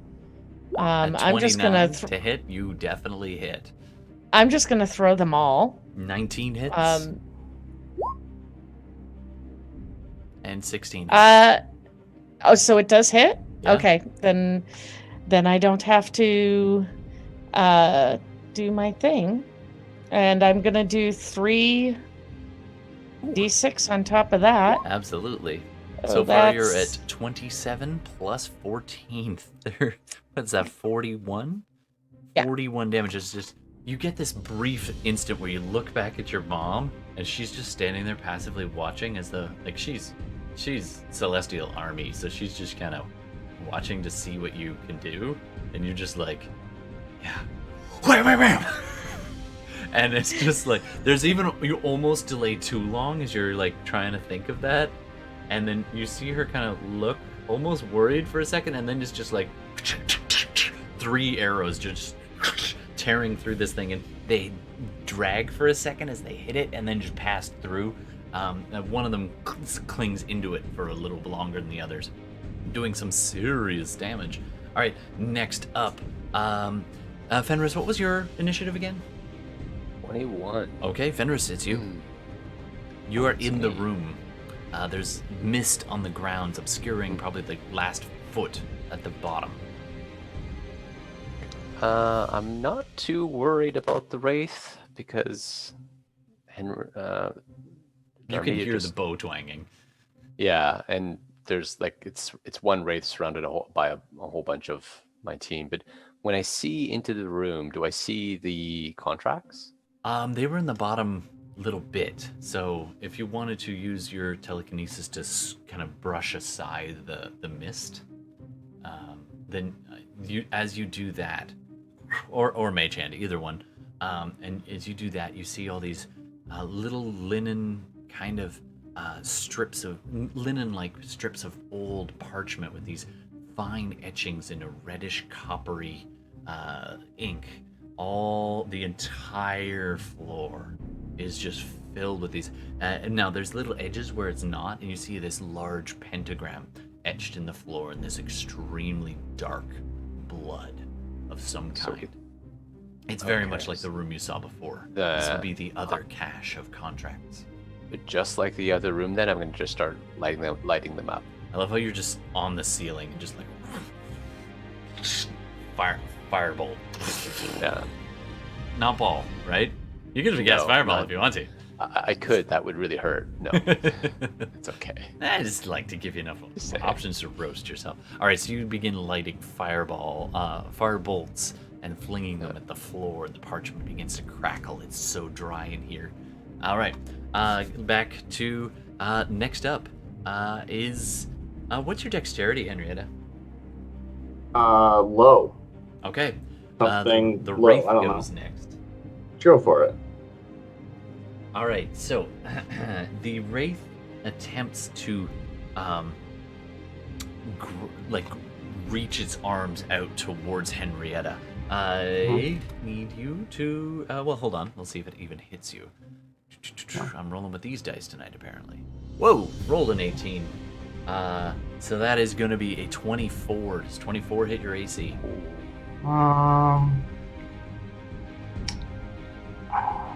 Can I use?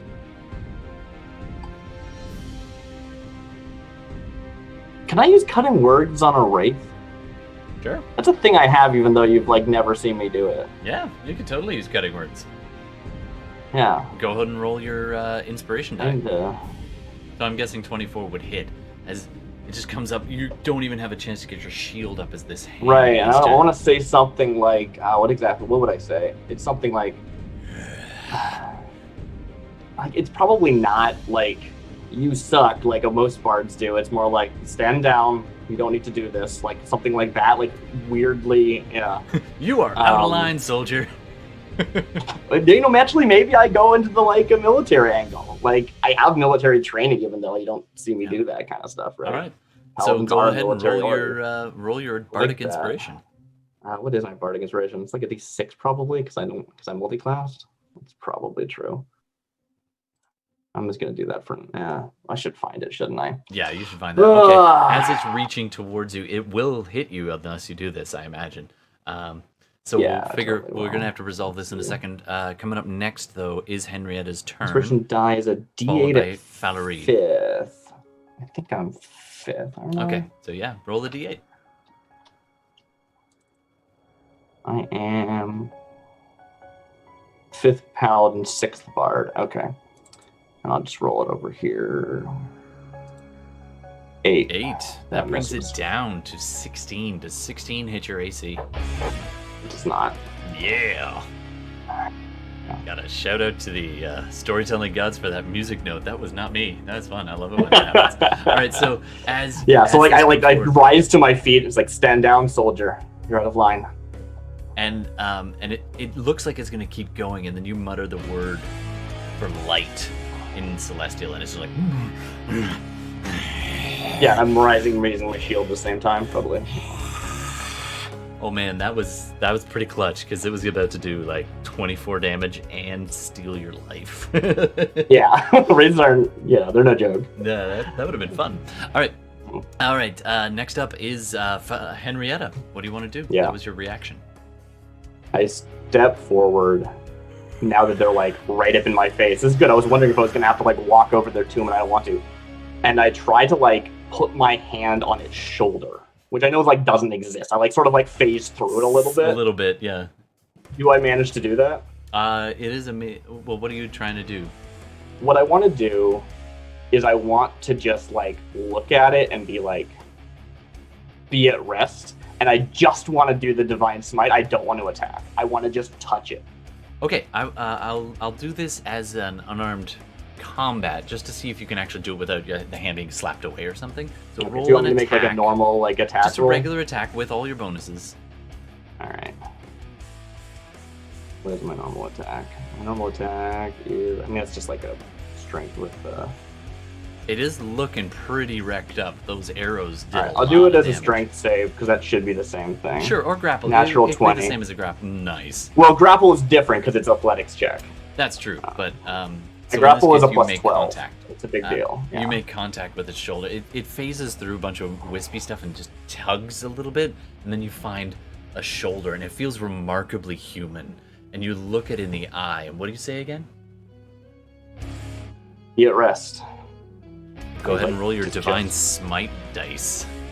Yeah. Are we gonna respect that at 20? Should I Yes, double these you can dice? double those dice.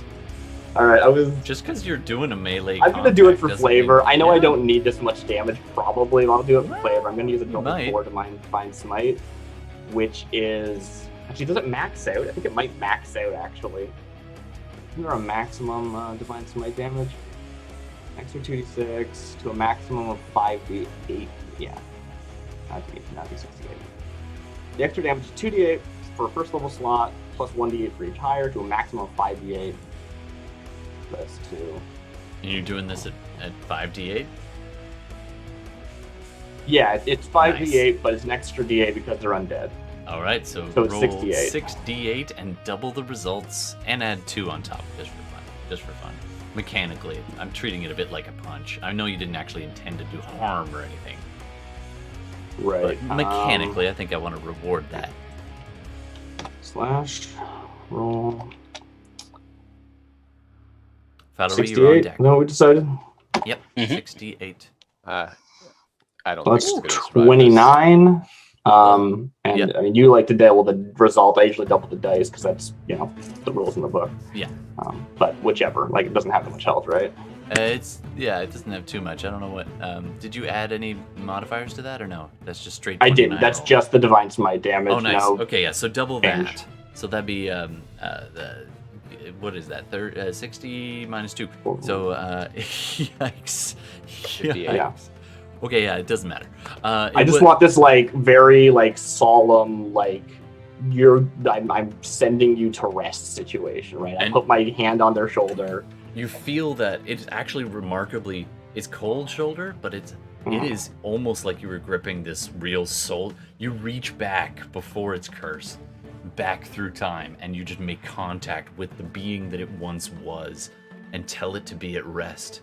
And it just looks you in the eye, and it's seen the worst things and done some of the worst things you've ever considered, and this voice just leaves it. It's half sigh of relief and half scream of agony as it I don't calls punch out. it or hit it with a sword. It's just super radiant delicate. energy, It's just like, and it just taking it home.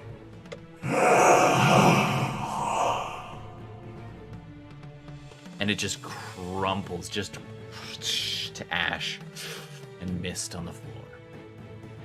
And there's like a beat where I have this like, I'm holding my breath, and I just like collapse and start to cry. Anyone who happens to notice, Henrietta, you don't see this, but Nishida's mouth almost drops. And then she recovers herself. We're that good. That's what Falurie says for Falurie's turn. Well, I guess that's the only action I could take. The rates is taken care of. All right. Anything else? All right. So you see the flickering of flames, and Fenris, if you stick around in that room for too much longer, you're going to start to have problems with smoke inhalation. Falurie, No, that's okay. you glance around. There's just that ghost behind you that backs up like Lieutenant Casper's like, "We're good. We're good." And actually, Falurie, as you're turning to look for any targets, as Fenris floats out of the room, you see the ghost in front of you start to. The bottom of it just catches on fire, starts burning upwards with this flame that doesn't seem to touch anything else except the ghost itself. It doesn't burn it away, but you see it on fire, just a little flicker, and then it just the ash. It kind of gets to about. It kind of passes over it, and then the ghost is still there, and it just turns as though it's been called over to a different direction, and it goes to take a half step that way, and then it just pauses for a second and looks back at you all, making eye contact with all of you, Falurie especially right there, Fenris, and then finally back to the others, and then locks eyes with Nishida. And you can hear Nishida say, At ease. Go. and it turns and just off through the wall in the same direction as all the others. All right. You have done a So great what do we do service next? today. We're not quite done here. The Stells. We must strike the names from the Stells, and that will dismiss all of my troops imprisoned here in hell. And whatever it is that I can do to help you, even at the cost of my own soul, or that which binds me here, I am yours, in thanks. Not only for letting me see my daughter, but also the service you've done those who have served me all these years. Thank you. Are you, when we first came in here, and I think this is probably the first time I've really seen Darmita, like, that she returned, right? Because I could just kind of had glanced over her earlier and see that now that she's de-aged. Yes. And I'll ask Nishida, when we first came in here, we were attacked and aged, and Darmita was aged the most, but Henrietta and I have also been affected, and because I noticed that I've been aged a bit. Are you able to reverse that? Again. You said you were all attacked and aged. All of you? Or just... 3 of us. Myself, Henrietta, and Darmita. I can assist. All right. So she offers to lead you at this point and take you directly to where you need to go. Sure. You end up walking kind of back the way you came. Sorry, as you're walking, feel free to talk. Can you please place yourselves into this room? On my knees, crying, I stand up as Nishida goes to lead us, and I say, Nishida, be honest with me.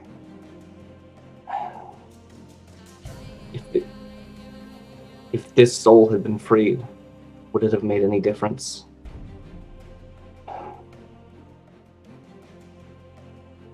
The hells will corrupt the living and the dead.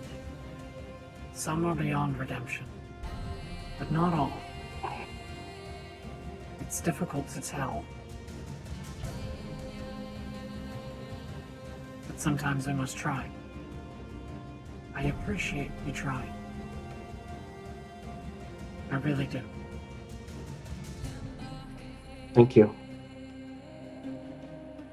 It's good to see you trying too. Well, I now have a reason to try, don't I? Must be agony every second. Pushing against your contracts. Stay strong. Let's just say, if the full attention of the, shall we say, contract keeper were to fall upon me, I would be useless to you. But you have proven yourselves, and I will do whatever it is I can. Can I ask you one? I've asked so much already. Can I ask you a favor? A service.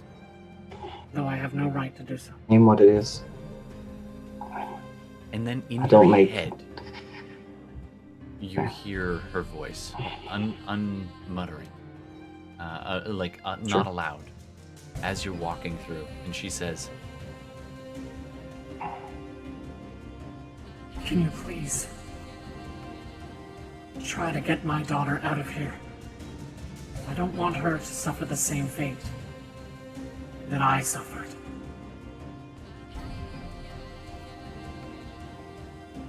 I'll do my level best. There are many souls I'm trying to get out of here.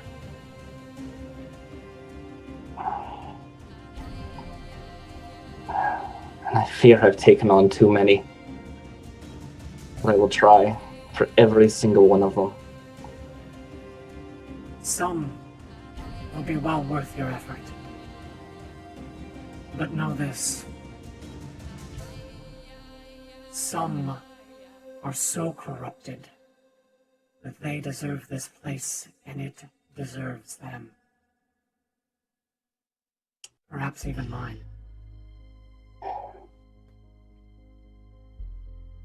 right about now you reach the large room with all the burial steles, the large stone glyph encased with all the etchings of the soldier names around the 4 stones. As you walk in, flicking in and out of existence, in and out of visibility, as you walk through, the temperature in this room is sub-zero. It is freezing. The air is frost. Any moisture, it's slick on the ground because of the moisture has now turned to ice, lining the walls and rows all through, like terracotta soldiers standing ethereally.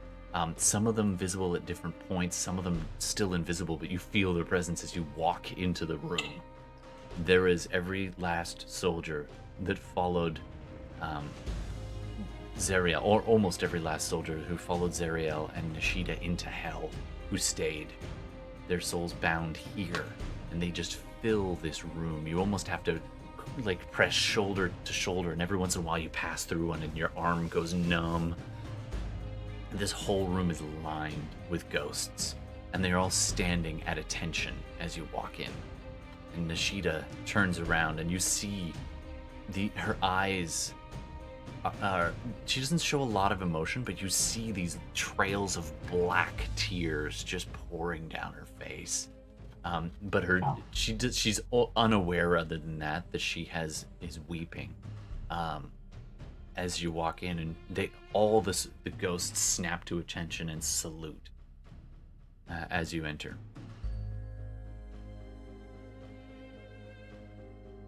Okay. Game time, guys. And We are prevented from touching them. And she points to the steles. The names must be struck. From stone, from ink, from blood, from parchment. The names must be struck from this place. And then they will be free. Can I walk over to the one with her name on it? Do a perception check. Because when we were in here the first time, Oh, actually, you did find it. Yes, it's we right. did see it. Yeah, Yeah, it it's is this right one at- here. Yeah, it's the Yeah. far end, and you Yeah. walk up to it. And I position to Begin. start destroying. Sure, you kind of. However we're going to do that. was I gonna guess say, we what should weapons figure do that you part have right out. now? I mean, telekinesis might do a number on it. Falurie, you got monk Yeah. punch. I do. Got my claws too. Yeah, So I'm just going to use Henrietta- telekinesis to start striking names. All right, so you start at the far end there, Fenris, and this one just it comes off kind of one stone face at a time, but it is a lot. Go ahead and roll roll an ability check as though it was an attack with telekinesis. What do you want to be doing, Henrietta? As everybody just starts piling on here. Henrietta kneels before the steles, probably in that sort of centralized location because there's 4 of them, and draws the mace that she carries at her hip. Sure.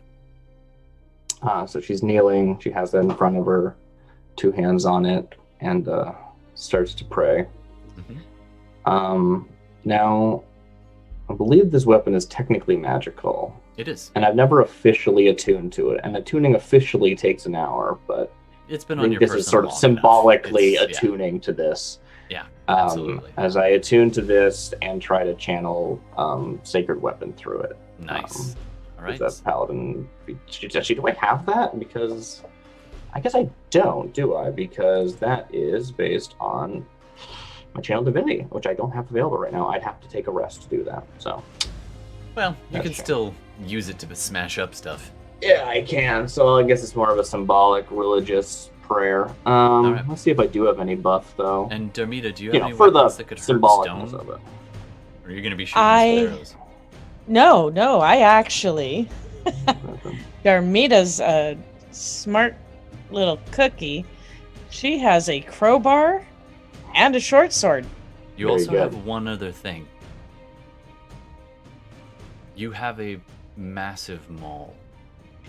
I do? You brought Someone's it got to back. have that, right? You brought it back I'm from when you looking- found out about Ben Coombe. You tied it off. Oh, fuck, I do. Right. That's really Sorry, good. internet. It's all good.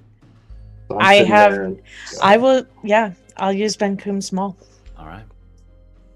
I, with my prayer, as I sort of look at this mace and dedicate myself to doing my work, I'm going to cast Bless on everyone. Nice.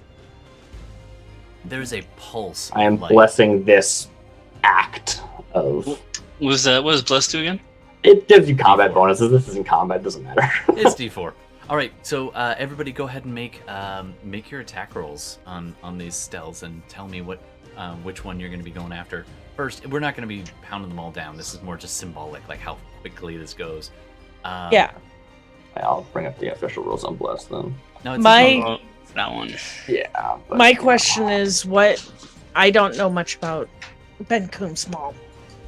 I believe it was a 2d6 plus strength mod, and then it would be a plus. I forget if it was +1 or +2. It might have been +2. I don't remember. It yeah. might have been +2. It Um, was a pretty beefy mole. Hold on, I have... What am I talking You have about? his stats? I have his stats. Nice. Okay, so you've got. I Nice. still Good. have his character And also, I sheet. love the symmetry of that. You just pull this out. You're like, oh, there it is. Pull it It's out of the bag +1. of holding, and you just heft this thing. You're like, all right, you can barely lift it. Like it's Yeah. big, but it is two-handed. Can I- obviously. Go ahead. Can I just roll it out of his sheet? Yeah. So since love it's not that. in mine. Didn't know we still had a bag of holding. Oh, that's true. But anyway, you've got it somewhere. 23. All right. It's been hidden under a cloak between her wings on a rope. She's I mean, shrugs it presumably off. your strength isn't as good as Yeah, Goob's was, but you that's know, okay. It's just 23 is still pretty 23 big. is a heck of a roll. That was good. Yeah. What did you roll? You rolled a 15 plus bunches. You wouldn't have the +4. What's your what's your strength? Just Yeah, in case no. you actually do this. You should Yeah, probably make this a weapon of yours. actually, I should make this a weapon of mine. Hold on. Anyway, so while you're doing that, you roll real well. Darcy, all right, nice. 16. Yep, you're definitely just... You smack this thing, and there's this jolt down your arm. It has been a long time since you hit something. You've been doing a lot of work without actually having to strike things, but Yeah. this is This more is of like labor. using This a isn't tool. combat. Yeah. You're just smashing, and as you smash it, you see rows of these ghosts just disappear as you strike many names with a single strike. The thinner surface stone getting shattered and crumbling to dust almost eagerly to release these souls. As like you swing and boom, that whole group over there, 5 go. Smash! Someone, like another group of 5 over there disappear. Fenris outstretches his hand and just makes a fist, and the telekinesis just goes, and one of the entire steles, all of the outer layers of stone just go, and like half the room just disappears, all saluting and just out from vision. Falurie, what are you doing?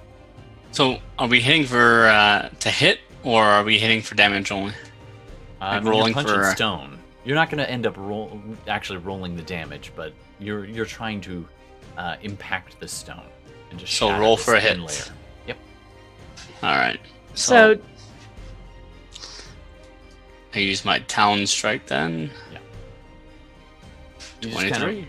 take your wraps on your fists to protect your knuckles, and you just smash, and you just start to just wailing on these things, kicks and punches. Every single hit like wipes out 5 more names, and 5 more ghosts just disappear from this plane of existence off to a much more peaceful realm. Darmita, you eyeball your Yep. mother's name. Is that where you're aiming so first? sure. But so I have a -1 for my strength, Nice. That's okay. but I had a +1 on the weapon. Mhm. So that's We'll say just a you attuned straight to it. You had D20 roll. Yep, I love it. It's just a straight Plus D20 your- Well, roll. it's Plus your proficiency. proficiency, right? So it'd be Assuming you have proficiency it'd be in roll weapons, plus which 3. you should. You're a ranger. Yeah. So Yeah. You're proficient. So It's not optimal, So that- but it's fine. You got roll +3. Is that what you would end up doing? I'm I think counting it's that just first 4 20 less for from that. what it is. Yeah, I think it's a 19. You've got a 19. It's totally fine. I just want to see how well you smash this thing up. And Oh, you're okay. aiming for your mother's, or you're aiming for other soldiers' names? I know my mother's hasn't been released yet. I know that he has hers somewhere else.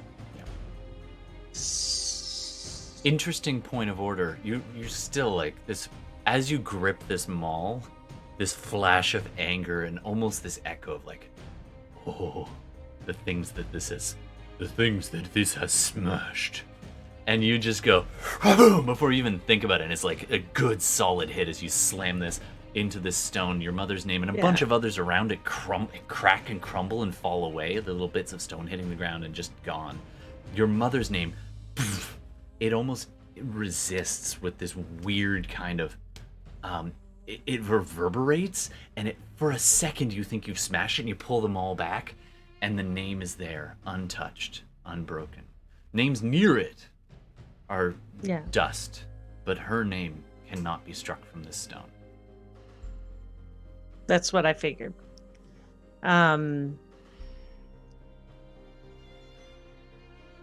Yeah. And I'm at that, when I realize that, I just get angrier and I just start hauling on it And with it's every single thing. nice. I put my hunter's mark on it and I just start You're just like, freaking you ballistic. just channel your own little Van Coom right there, and for a second rage. after the first hit, yeah, you do. For a second after that first hit, you see Nishida almost say like, It's all right. as you're just like, you're just a wrecking ball, and like ghost after ghost, just after the next couple of minutes, the last of those soldier ghosts fade away, and it's at that point. Oh, did I just delete Darmita? Darmita's mom? I didn't mean to delete Darmita's mom. She no longer has it going on. No. Well, no, she's still. And the last of them, just by kismet, to disappear is Lieutenant Casper, and he's standing right next to Falurie and the rest of you as you kind of take a breather. You just wrecked this room. You just rage roomed this place, and there's bits and stone all over the place, and like you're all just like yes. And Lieutenant Casper is standing there and looks at you, and Fenris, actually, you're the last one. You see the last name just sitting there, and you just reach over to go and do that one, and he looks up at all of you and says, Thank you. But remember, we're not the last ghosts in this place. There are those here who need your help. and he looks almost pointedly back to the entryway, and you see in the darkness here, as you're all just kind of panting heavily, and even the mummies have now crumbled to dust, and there's just this I was wondering about that. little wispy ethereal figure here. Your invisibility vision has faded now, after all this time there, Fenris, but all of you can now see there's this small human-looking male, bald head, little beard, familiar eyes, just kind of standing there, legs fading away to wisp like so many of these ghosts. You see Lulu floating in this entryway, or rather, you see the ghost of Lulu floating in this entryway. And he kind of smiles and says, "Oh, hell, good. I see that you're looking much better, Darmita. You seem to have aged much better than I have."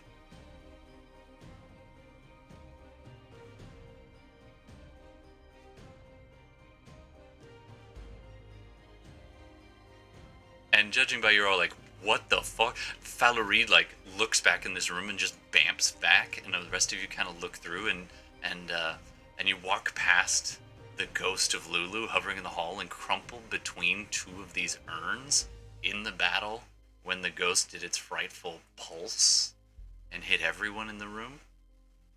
You weren't the only one who failed a save and lost decades. But all of you could afford to lose decades. Speak Lulu, for yourself. in human form, could not. You do see Lulu's body right there.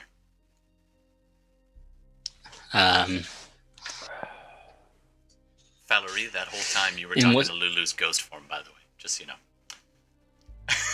Did they revert to a holophant Wait a when minute. they died? Wait a minute, because I thought my mother and I were like, because I said, "Here's Lulu." I You thought didn't we see had a Lulu. conversation. I don't think so. I could be wrong, sure? but I'm pretty sure Lulu got hit by that pulse. I was certain and he 4.5 walked is a in. lot of decades to lose. Am I right, Yelfan? Yeah, As but it- I was certain. Lulu is, when transformed, is human form. He gave up his celestial nature when he cast off his wings. I mean, he does have holy fan form as well. Anyway, I think No, I with mean, that, when you die, usually you revert to your natural form. So I was wondering if his body is. his Holophant. body, yeah, body will be Holophant. Okay. Anyway, I'll let you guys think about that while we go and take our break. Okay. Yeah. And that'll Wow. be our break. Thanks, everybody. I always love making you make that face. And thank you, Yaofen. 4.5 decades is a lot of decades. All right, so we'll be back in, what do you guys need, 15? 10, 15? Yeah. All right. We'll be back in just a little bit. I've spent like months protecting him. Yeah. I'll be right back. The problem with this is that we would have noticed earlier, right? That's the harsh part. Not that he's dead. You guys were fighting ghosts, and then you were I distracted. mean, we weren't. Right? Like, we didn't. Well, you did talk them down, and it's just where they crumbled. I was like, what happened? Oh, were they in that room? Oh no. Anyway, we can talk about this later. Maybe we'll figure this out. But Yeah. No, I think it's good. It's just, it's weird that it would happen, but we wouldn't notice till now. that's fair. All right. Well, whatever. You had ghost in your eye. All right. Thanks. Thanks for playing, everybody. I just want to remind. No, that's not the button. That is not the button that I want. Internet, we're just going to take a little break now. Thanks for watching and listening, and we'll be back in about 15 minutes. I will say this, though. Don't forget, we always love to hear episode title names, and we'll see what they come up with next as they wander these now less hallowed halls, or more hallowed? I don't know. We're taking a break. We'll be back in 15. Cheers.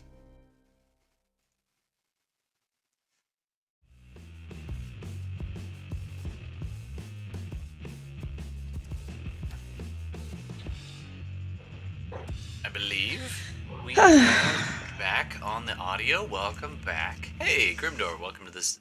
Welcome to the game, and also Bela McPherson. I wonder who that is. And Yaufen. Oh, nice, Yaufen. I do see your suggestions. Let me just come off of this thing. We'll jump back to the group for a sec. Doing some table talk early. All right. And Yaufen's suggestions are episode titles. Thank you. Casper the Stuttering Ghost could be actually a title. Episode title: Don't Snort the Ashes. Mommy Dearest of the Not So Hallowed Halls. I saw Darmita smashing. I don't know. I was just making that one up. Stells in halls. No, that doesn't quite work. Anyway, but welcome back to the stream, and thanks for joining. So I think I may have incited the rage of my players here a little bit. We may have to go to the tape, but here's my if from a story perspective, here's what kind of happens. All right. Sure. So yeah. What I suspect happened, and I'm willing to entertain other ideas, but how I kind of saw it all going down is you guys met the ghost. You got the pulse of like, rage of aging energy just siphoned out of most. I think everyone in that room at the time was struck by it. Everyone got hit. Yeah. And so at that time, Lulu was with you. He had followed you in, and that was part of it. And then that went down, and we kind of lost track of where Lulu was. I did too, admittedly. And then I was thinking about that. I was like, oh, where did Lulu go? And I was like, oh, I hope he wasn't. Oh, no. So, all of you, for those who missed that episode, a ghost did their big frightening presence, and they aged anyone who failed a saving throw by a D4 decades. And Darmita rolled a 4. So she went from 20-something to 60-something in an instant, which we dealt with last episode. Now she is a spry... 66. Yeah, 66. So now you're sprightly 26 again, or something like that. And then Gordon is still aged. I think you only rolled a low number, though. Yeah, I aged 10 years. So But it'd be now that's 28. all the one. Yeah. And then Henrietta also rolled a 1 and aged 10 years. So she's probably in her late 20s, early 30s now, something like that. I'm in my 30s. Yeah. Yeah. And fortunately for Falurie, really fortunate for Falurie was not in the room at the time. Nope. Dude, I was unaware of how Aarakocra age. Still a spry chicken, man. Still a spry chicken. Who's a pretty bird? You're a pretty bird. I'm a pretty bird. You're still a pretty bird, not a dead. You just find Falurie in the corner with her legs up on her back. Oh, now I miss my old bird. She's actually an egg. So Falurie would definitely not have handled that well. So I'm glad for that. I'm glad you were away that day. I don't say that because I'm mean to you, though. But anyway, so what I picture happening It's kind of cut to the pulse of the necrotic energy and the life draining. And you see Lulu as everyone else kind of gets ready, and Henrietta steps forward and begins talking, and Nishida and the ghosts start conversing, and Lulu's kind of looking around a few steps back at that moment and just kind of nodding and hoping. You can kind of see Lulu, the old man form, looking towards Darmita. Sorry, I misspoke. Darmita, and kind of nodding, and just doesn't feel good. You can kind of see a sheen of sweat, suddenly aged by 4.5 decades, and the body isn't taking, not instant death, but just not taking it well, and just kind of gasping for breath, and kind of anytime the party kind of looked over, and Fenris kind of looked over at one point, and Lulu's like, "What is this? God," and just kind of, as the rest of you went on about your business, Lulu tried to follow for a few steps and then clumped against the side and just tried to call out, but the voice catches in the throat, and clutching at the arm, and slumps to the ground, and the blink fade out of the vision as the rest of you continue on, and that was what I kind of pictured happening. I don't know if that squares with what you guys imagined. I think that could have been amazing is the problem, right? Like, that could have been so good, and just it begs the question of how long passed before Darmita noticed, and why was it not half a minute? You know? Like, she's so protective of him. That's but fair. I think it's way more interesting. Beyond comprehension, protective. I mean, I'm just thinking back to when we first met.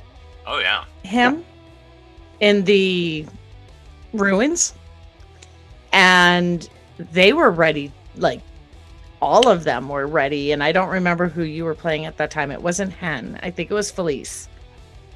I think Felice when we first met. When we first met. Lulu. I believe I was. Oh no, you were playing. The half orc. What's the hooded? name? Oh, yes. Was it Craig? Oh yeah, Craig. Craig. Yes, thank you. Craig. Yeah, and Craig is who I was referring to earlier, by the way, as well. But they all wanted to, with the exception of Craig, who was in the somewhere else. Completely went somewhere Craig else. Was stirring up somewhere. trouble in the 3 ogres on my own. Yeah. They wanted to kill him, and she became fiercely protective of him at that moment, and has been ever since. So that's it's hard. It's hard for me to believe she would not have noticed. Something. You were very distracted once Nishida came on scene, so that's kind of understandable. However, okay, also, but before that, when you're investigating the rooms and looking around, you kind of looked around at one point, and you looked up, and you could see Lulu. This place is a home for ghosts, and Lulu served. And in fact, well, we'll see what happens. But you did see Lulu after the body fell, but Yoda projection style still present, and Falurie even interacted with the ghost, thinking it was just Lulu guiding through. So Lulu's ghost is still here. That is somewhat believable. That and without a solid a light just source, never saw the body. We kept going. Yeah, that's Lulu there. Were they able to walk around the whole place with us, or most of the ways? Did they stick to around their body? Not too far from, but within about 50 feet of where Lulu fell. You haven't left that except when you went to the very far room. We were all busy rushing over there because of casting knock and so on, which was fun, by the way. I like that moment. I think that's a believable one. I'm okay with that. The alternate I was going to propose is that we just flash back to it and be like, we would have dealt with it then, and everything else probably wouldn't have changed. I like the one. I do like your suggestion. Wait, what? But if you guys wanted to, I'm not. I'm not stuck in stone with that. I just thought it would tie up something that I was like, wait a minute. I Also, guess it's then like maybe a question I would have is, did I see Lulu at all before? Like after he died?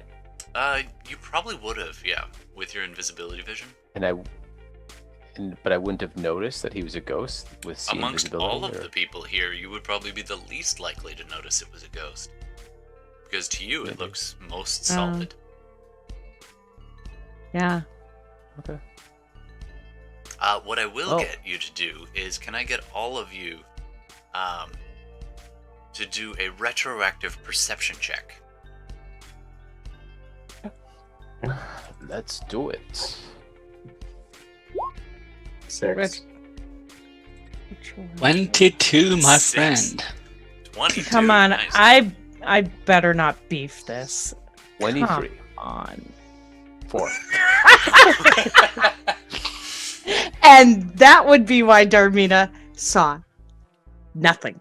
Absolutely. And also, when this particular perception check happened, I believe you had literally embraced a rage to place it in time. So, this is back to the smashing of the Stells, just a few minutes prior to this revelation.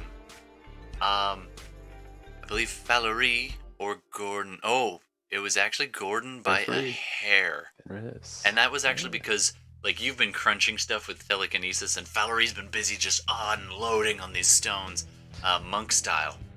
And Falurie and you both arrive at this one stele to, like, smash it up, and you look at each other and you're like, after you?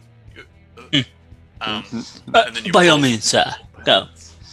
And so when Falurie says, by all means, sir, you bend down to crush this thing, and you're about to smash this stone.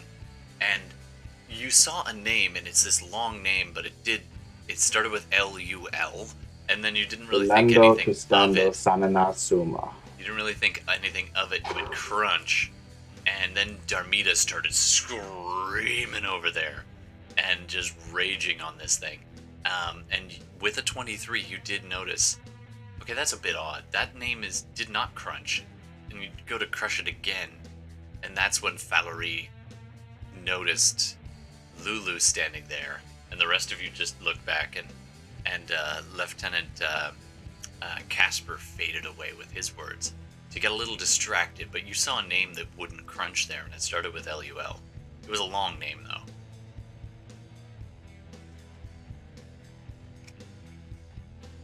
Okay. I hear long names are Henrietta's specialty. True. And with From, that, from a past life. let's dive back in. So we saw Lulando Testando Sananasuna's ghost. Yep.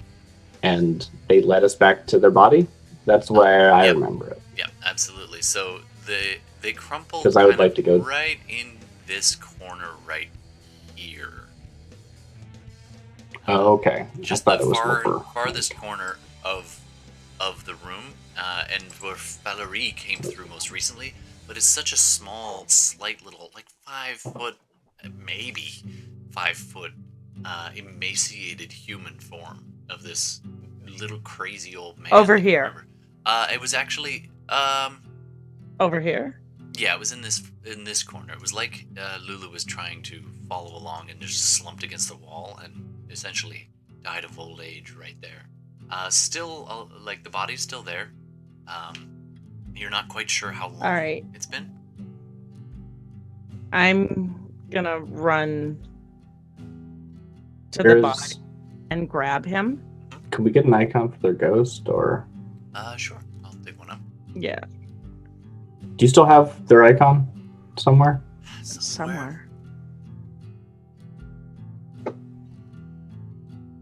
But basically, everybody, I mean, I'm assuming the whole nine hells is gonna hear this one. Yeah. Darmita just lets out a blood-curdling scream when she realizes the gravity of it.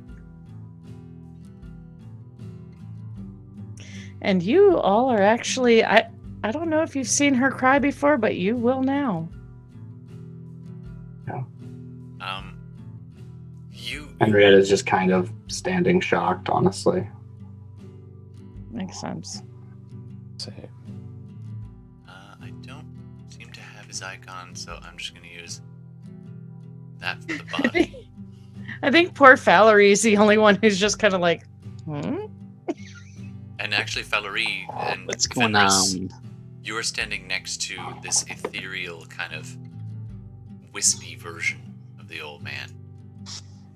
Just hanging out right between you. Oh, and he actually, at hearing Darmita so upset, kind of walks forward right through Falurie and kind of huddles down next to her as she's holding the body. It's all right, dear. I am an old being. I chose the mortal way. When I couldn't face being a deva anymore.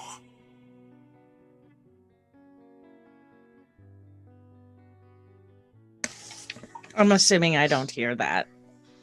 You do hear it. Oh, I do? In this Would I place- hear it in that state? That's fair. You might just be sobbing. That's fair. You've been holding Do I? this in a long time. You can do a perception check with disadvantage if you like. There's a lot of grieving of people I've It's all cared just for coming that I out right now. never did because I couldn't, right? That's so I feel like this is a pinnacle kind of moment where she's just like, "Bleh." So roll a what? Sorry.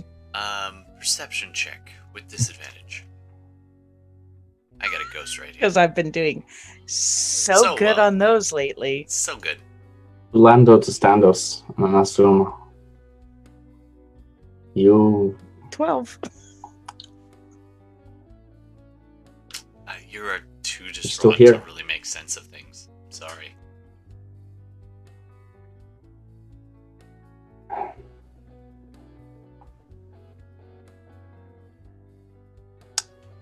Yes.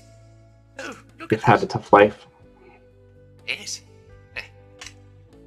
What I are you wouldn't all doing wish sitting this around? fate We've on got anyone. things to do.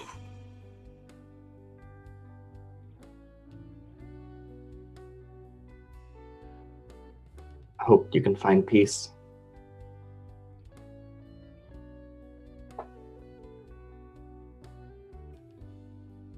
He just kind of looks at you. And Darmita's wails. And like, you hear her fists slapping against the cement after a while, and like,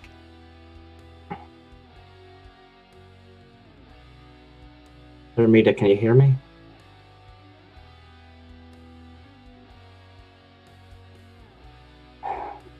with a 14, Do you? you can hear. Or 12. What would you like to do? I mean, I just, if they're still here, I don't know if they can come back. Their souls yeah. caught up in something, right? I feel at this point, she would turn from the sadness or the grief, like the angst, because it is Darmita after all. I mean, Yeah. she is who she is, and I feel like she'd turn on her mother Okay. and scream at her mom to do something, And you scream at her, and she stands That- there looking. not to betray him again.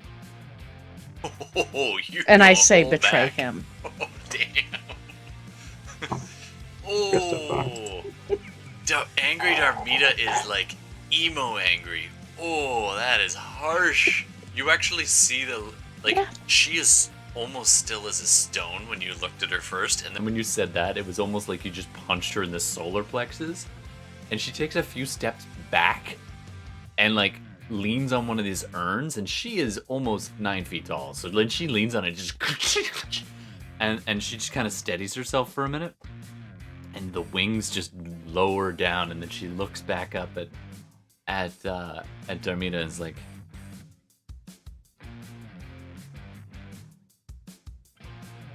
first of all, not fair.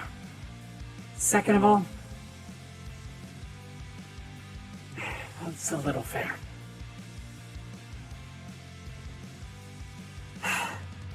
You know, when I do this, my master's gonna notice an expenditure of that level. But I can help. But it might bring holy hell down on us right now. I can raise him. I can undo what has happened. There will be consequences. Darmita, Then let's do it. I look back between both of you. I mean, I guess we should ask Rolando, but do you think that's what he'd want? He's been through so much. Maybe seeing if we can get him to a chance to rest is what's best. You'll get no rest down here. You see him. Not as yet. it is.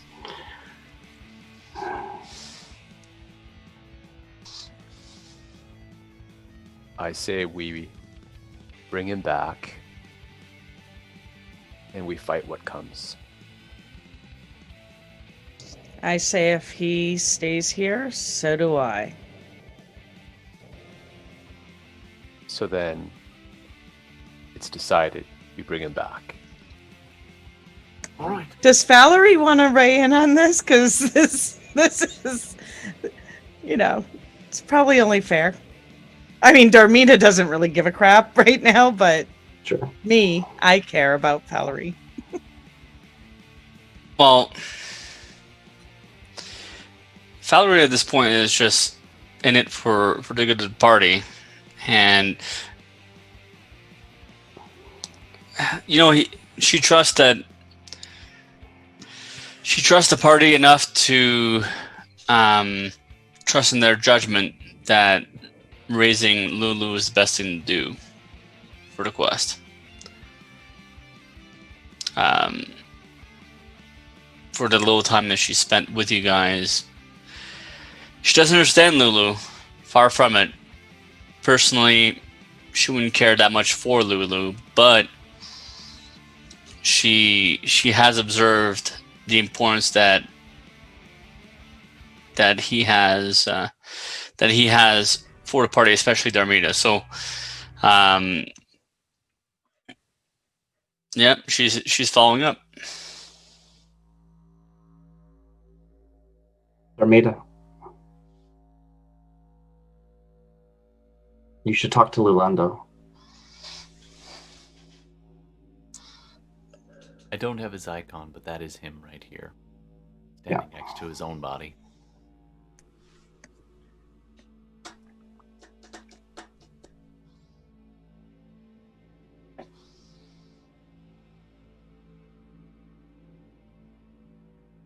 I'm trying to think what you do at this moment. So while you're pausing, Nishida turns to Henrietta and Fenris and Falurie while Darmita gathers herself, and she says, I want what you want. And Lulu has deserved so much more than I can even give. But know this. As soon as I do this, Zariel will know that someone and myself are making a play against. she glances around for a second. Against them. There will be no turning back, and there will be no preparing after. If we could distract It's his Zariel. contract.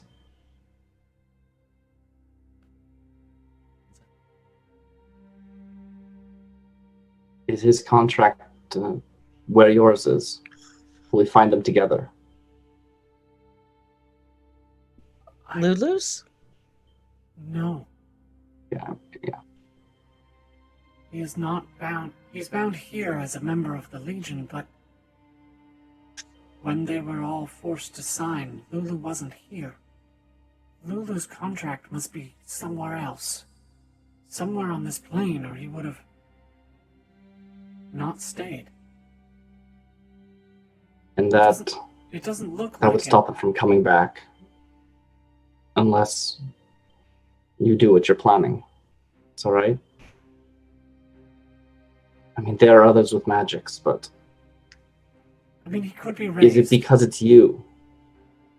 Or is it I have the only ability to raise possible because those it's who you? have fallen, and I can undo. And she points to Darmita and the lack of aging. But that level of my power will draw the eye to us.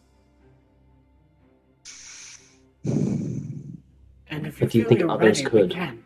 Without.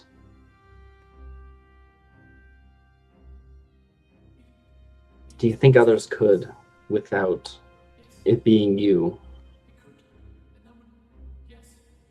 It's really quiet, Todd. Yeah, we can't hear you. No. It's just like, I don't know, whatever the voice mod is, was it I just like muted? I was kills muted. the volume. I was No, totally you muted. weren't you were muted, but it was really Oh, low. weird. It's working now, though, yeah? All right. Yeah. How about now? Can you hear me now? Yeah. Okay. Mhm. Nishida's on AT&T. Can you hear me now? The reception from hell is awful. All right. So anyway, yes, Two bars? She did indicate that someone else could raise her if they have the raise Lulu if they have the ability, without drawing the attention of the Eye of Pellar. But the fact that Lulu's still in hell and didn't just disappear means the contract is held by someone in hell. Right, and the question is whether or not that is going to prevent someone else from raising them or not. And it sounds like the answer is no. No, Weirdly enough. It really is the reception from hell. Nice, Bertaz. I have to count to 4 every time you say your name. Yeah, absolutely. He's gonna appear in the mirror. Why don't we Nishida. just say quad B? Nishida? I don't know, but Zara already knows that we're here. We've Oh, already yeah. faced Haruman. We've already faced other minions of his. He knows we're here. He doesn't know that maybe we found you, but he knows that we are out and about in his realm. And he knows we're coming after him. So, My dear, and I don't mean... They don't know what you can do. Zariel is arrogant and overconfident. But not entirely a fool.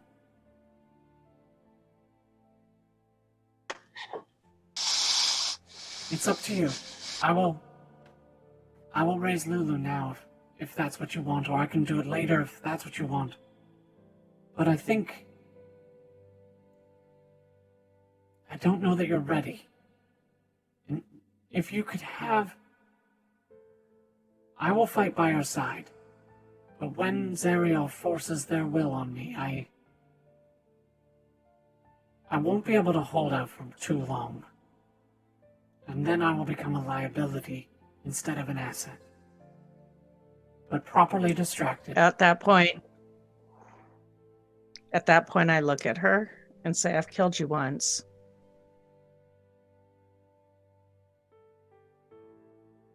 Actually, I think it was Fenris, but Actually, I think it was Ben Coombe. I Or was killed it her the Fenris? first time.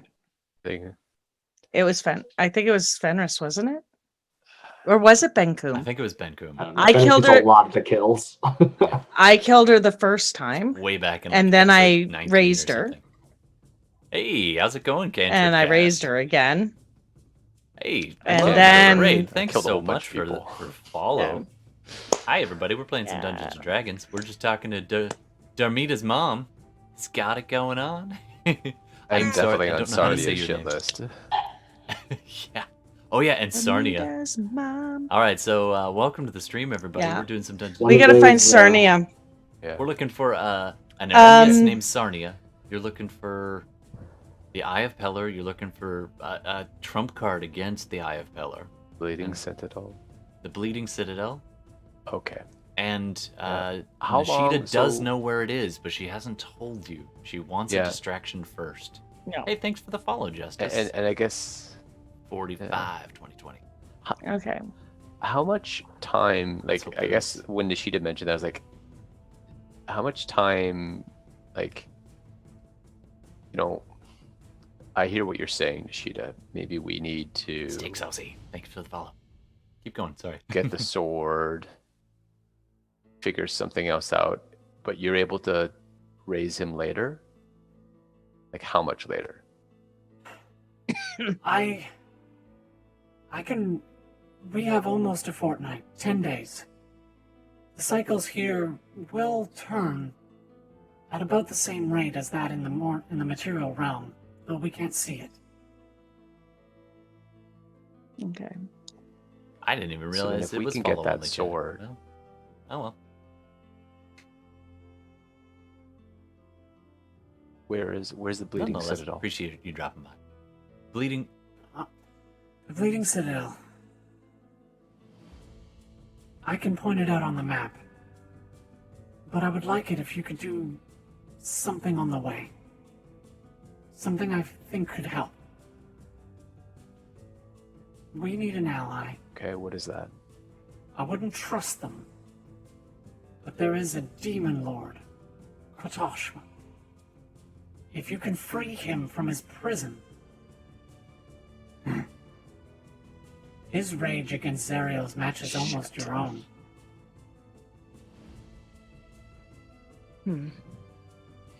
Thanks, Darcy. Sorry, I'm talking in the wrong voice. At this point, I'm gonna look at Fenris. Your call. What do you think? You might also find an ally in some of the devils that are competing with Zariel, but they will have their own motives. Katosh wants his hammer back. Zariel took it. As you know, after we buried the sword, Zariel was without a weapon. They took the maul of the demon lord and imprisoned him. I Yeah. can show you where he is. And when released, he will attack mercilessly, almost mindlessly.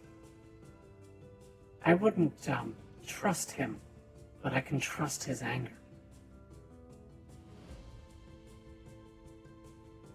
And this is what I had found out before and just haven't had a chance to tell them. And at that point, when she reminds Darmita of that conversation that we had in Hopefully good chills. the Yeah, keep going. commune, yeah. Oh, I'll take it, Justice. I'll kind of look at Fenris and the rest and say,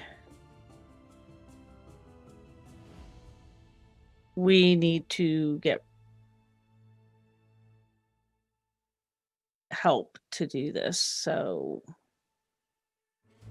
we're not ready yet. But I'm not, and then I'll look at Nishida and be like, but we're not done yet either. No. I promise you, I owe Lulu almost as much as any of you. I will not let Lulu end their days here. It just means there is a time limit. You have 10 days. After that, I will not be able to raise him. Well, then I guess we do it in less time. Let's go. And I guess it's to the Demon Lord. Yeah. In your commune, you No did also hear deal. of potential other allies. Bel, the other previous leader. Yeah, Bale the devil. Yeah. Or the Lord of Avernus, Was and then prior because Lord he of was Avernus. demoted. Or Yeah, he perhaps was the Dragon demoted. Queen. Not very friendly Yeah, terms. the with Dragon this area. Queen. Or this Demon Lord. There are Those were the options. 3. She told me though the Demon Lord would be the easiest if we free him. So I figured we'd start with him. Let him start the distraction and then see if we can try to get the other 2. And if not, at least we have him. Because he's probably the angriest. I don't know. Oh, yeah, we don't have to do a deal with him. We just have to let him out. Exactly. I don't know. We just have to free him. Okay. Because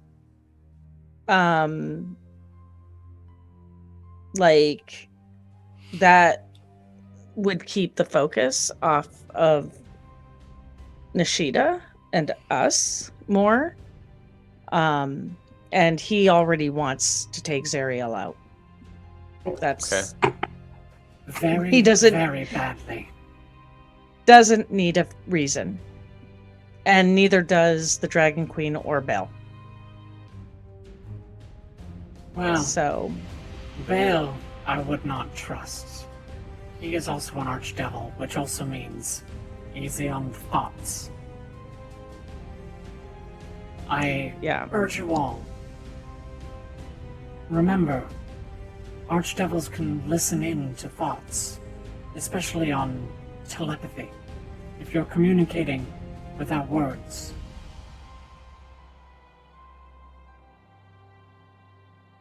And At that point, Nishida takes a bit of a look at Fenris for a second.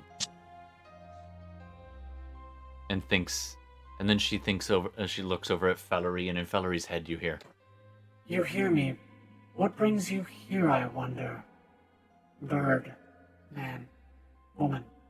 My apologies. Revenge. You say that in your head, and she gives you a nod. And then over at Henrietta, and the same thing. The voice in your head says, I do not know what brings a holy one such as yourself down here. But I will do what I can to protect you. I mean, I'd like to know too. Do you know why El Trail fell? I said it correctly. It is Kinda best did. we speak in words. One moment. Then she turns to Fenris and just stares at him for a second. And then stares at him for a second. And then says aloud, You're shielded. How do you do this? I have a magical item. At that point, she does notice that, finally notice the ring on your hand is like, A free piece of advice. The devil would trade a great deal for such a thing. The Not really in the politics, business with making deals with devils. fair. And yet, here we are.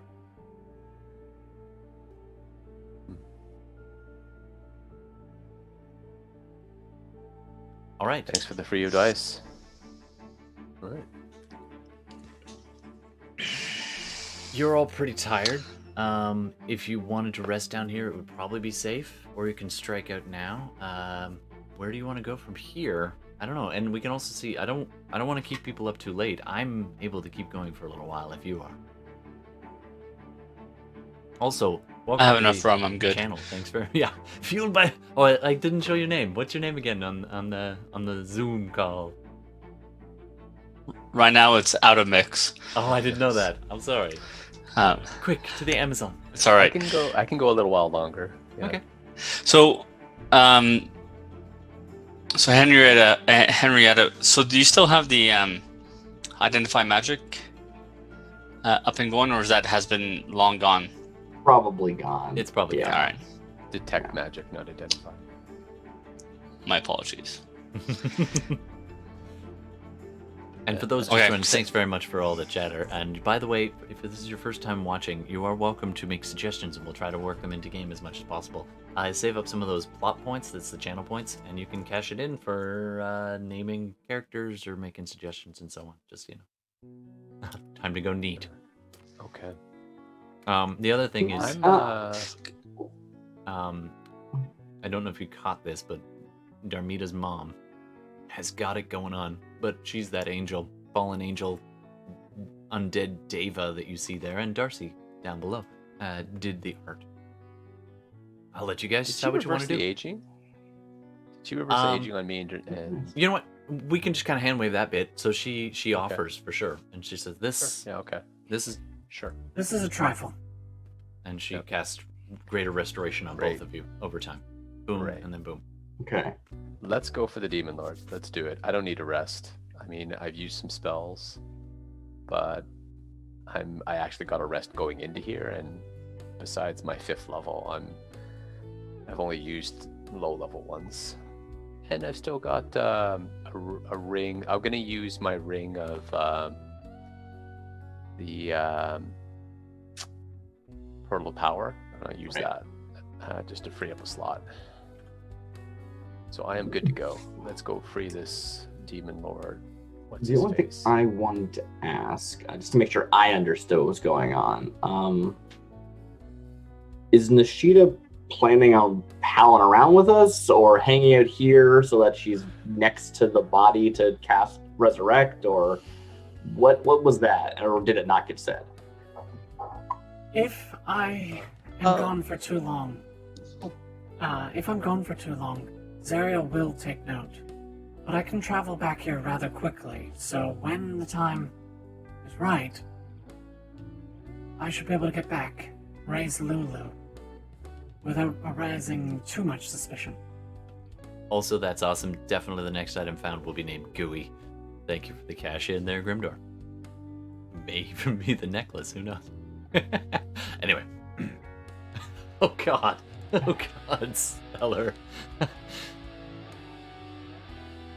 Alright, so you guys want to press on. Okay, so we're gonna kind I of... want to talk to Lulu. Okay, sure. While While you're Lulu's been hearing all this, but hasn't been Yeah. saying much.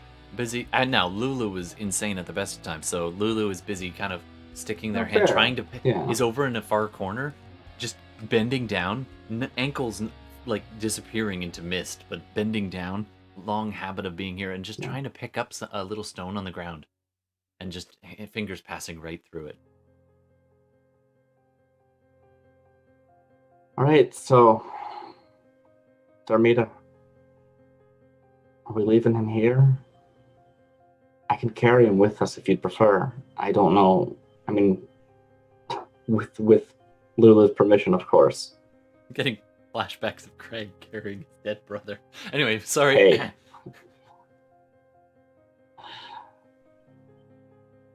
That was episode like 17. Yeah. I would again defer to Nishida. Will he be Once I safe? seal that door, very few can get through. As you remember, it was hard to get in here. Yeah. And the thing is, if the only possibility of getting him back is we have to come back here. And if we succeed, well, bully for us. And if we don't, well, he's laid to rest here. So, Do you vocalize this? yeah, I say it out loud. Would you like to properly lay them rest right now then? Or just a goodbye?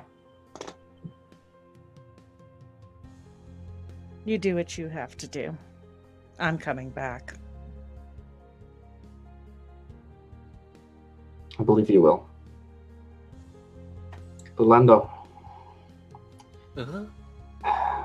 looks like we're parting ways for a while. Oh, well, good luck. And the hand passes right through your cheek. It's cold. Dude, to you're the really touch. quiet. Okay, caught up. Yeah. He caught up. I don't know. You're good. You're good. You're good. Yeah, you're good now. I think the input jack sometimes slips. That's what it seems like, yeah. Yeah, that's what it sounds like. That's annoying. Okay, so Lulu does. I hope you can find rest. Oh, yeah. However that yeah. is. Thank you. Oh, that's kind. I've been in worse places than this. Oh my. And looks up down at his own body. Oh yes. I hope to see you again soon, he turns to Darmita. And it's good to see you, Nishida. Nishida nods. You spent some time finding an empty dais. Actually, Okay. Nishida takes you into her own chambers, where you first Yeah, I was found gonna ask. I wanted to And- move him to some place more comfortable. Yeah. and lets you lay him to rest on where she used to sleep. Way up That here. seems appropriate. I like that. And she Thank you, stands Nishida. outside. Lulu and Nishida standing. Lulu standing next to Nishida, half translucent, as Nishida goes over some of the plans. So Nishida mentions if you reveal that you have a map, and she said, "Well, if you only had a map." Yeah. Somebody pulls it out. Sure. She points out where on the map of Avernus you can go, and she points out two places in particular. So she points to a large pit, and she says,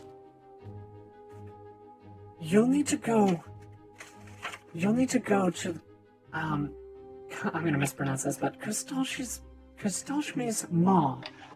It is a chasm between these volcanoes, and in this pit, the demon lord is guarded, fairly heavily guarded. He was the demon lord of corrupted frost giants, so you know what to expect. Zeriel took his favored weapon, Matalortok, a warhammer, and uses it as her own. I know he's shackled there, somewhere in this place. and she points it out on the map.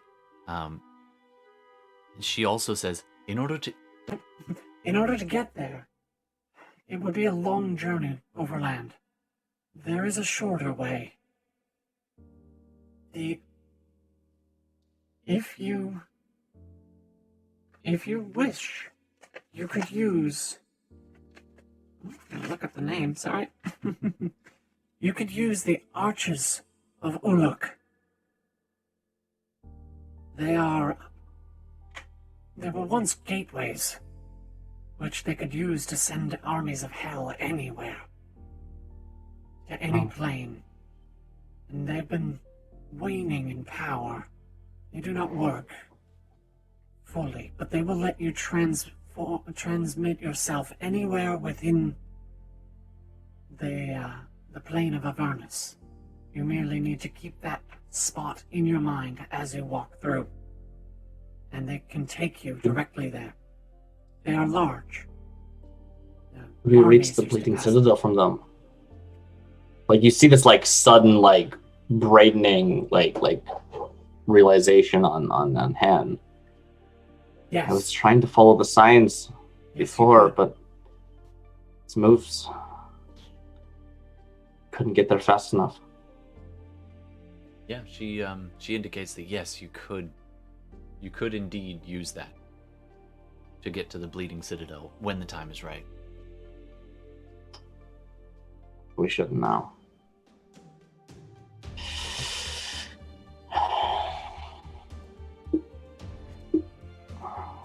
I'll remind you that we need to find help first. Let's go for the help. Albeit not the best of help. Not exactly who I'd want to join forces with, but we can't do it on our own.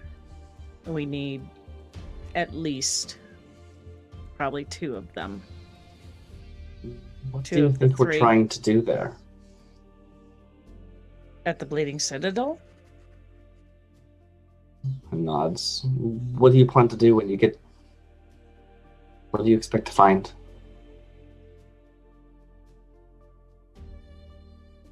If that is where I'm assuming, or we're assuming, the weapon is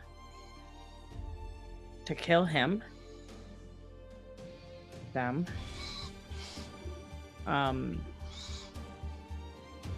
Potentially I even free. Don't think we're going to be allowed to just walk right on in. Potentially, we could even use that sword to cut the chains. You saw the Sunder chains. Another city. Ah, Something 2 like- promises wrapped up there. it is your wish to free the city then. Yes. And to keep that... Well... It was a dream. But... I still promised Zariel before they fell to keep that sword safe. I know it doesn't make entire sense. Nishida kind of blinks at you and looks a little confused, but doesn't say anything. There's something else. Do you know of an Erinyes named Sarnia? Yes. Saudi, one of Zariel's henchmen, used to belong to Bela. Scheming. Not very trustworthy. Do you know where she is? I could find out. At that, Falorie's like, hmm? Yes. Do that. We have unfinished business with her.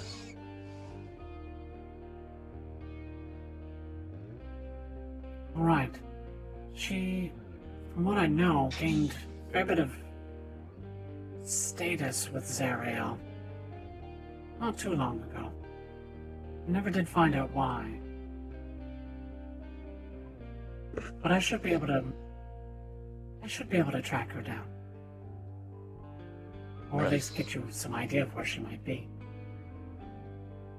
Let's free this demon lord while you're figuring that out. Sure. You seek to unbind El Terrell, yes? That's right.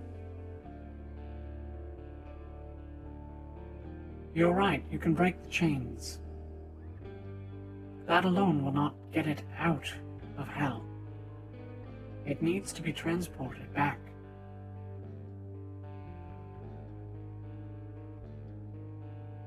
An archdevil could do that.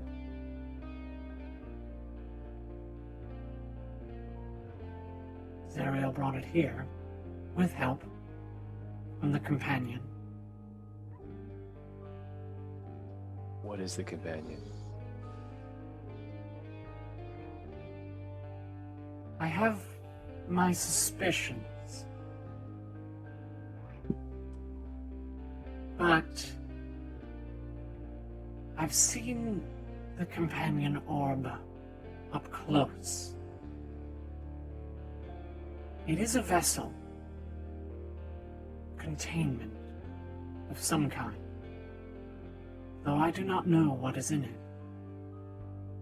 Zariel had already gained a following in El Terrell by the time I joined the Mortal Realm cause, though we had been in the service together prior. Whatever's inside that companion, it's powerful. Very powerful. You might... Powerful. Go ahead. Powerful enough to return the city and destroy him? Powerful? Well, I don't know. But it might be worth a look. Where's that orb? So when she mentioned the companion, that's the black orb that's hovering above several hundred feet above El Terrell. It's been there for over 50, 60 years. Used to be almost like a sun. Hen can actually. I think Henrietta actually like speaks up and it's just like, it's where a lot of the Eye of Pellar's influence originally came from. That swayed the flock. And people attributed a lot of good to it in El Trail. And you can, fill in the other things I know. But like, I think that's a pretty good, perfect actually. mouthpiece. Yeah, exactly. It's been there since like a long time, as you said, almost to your certainly your parents and your grandparents has been there a long time, and it was seen as a great blessing, and then suddenly it started turning one day, once all the contracts were sold, it began to turn, and it's now a black orb sparking with. Okay, I didn't realize that. Lightning That's important information. Mechanism that brought the El Terrell here. Maybe it's something It was that could definitely take it out. influential. Yeah. Right. The- Well, first things first. I did say that I saw it up close. There were small holes? And Thought it was just an extension of the eye. Didn't realize it was something that they were working with. You might be right. They might be reasonable. And whatever that means. There were on the edges of it, placed in certain locations around. There were these small openings, these small gaps, and she puts her hands like this to indicate. how big it was, and they're a little bigger than like the size of a little bit around the size of your fist, or about the width of a wide, like if they put thumb to finger like that, it would be a fairly sizable hole. And she says there are 9 openings. What they're for, she doesn't know.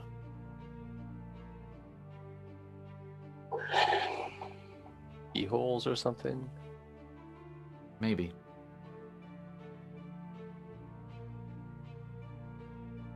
Okay. Well.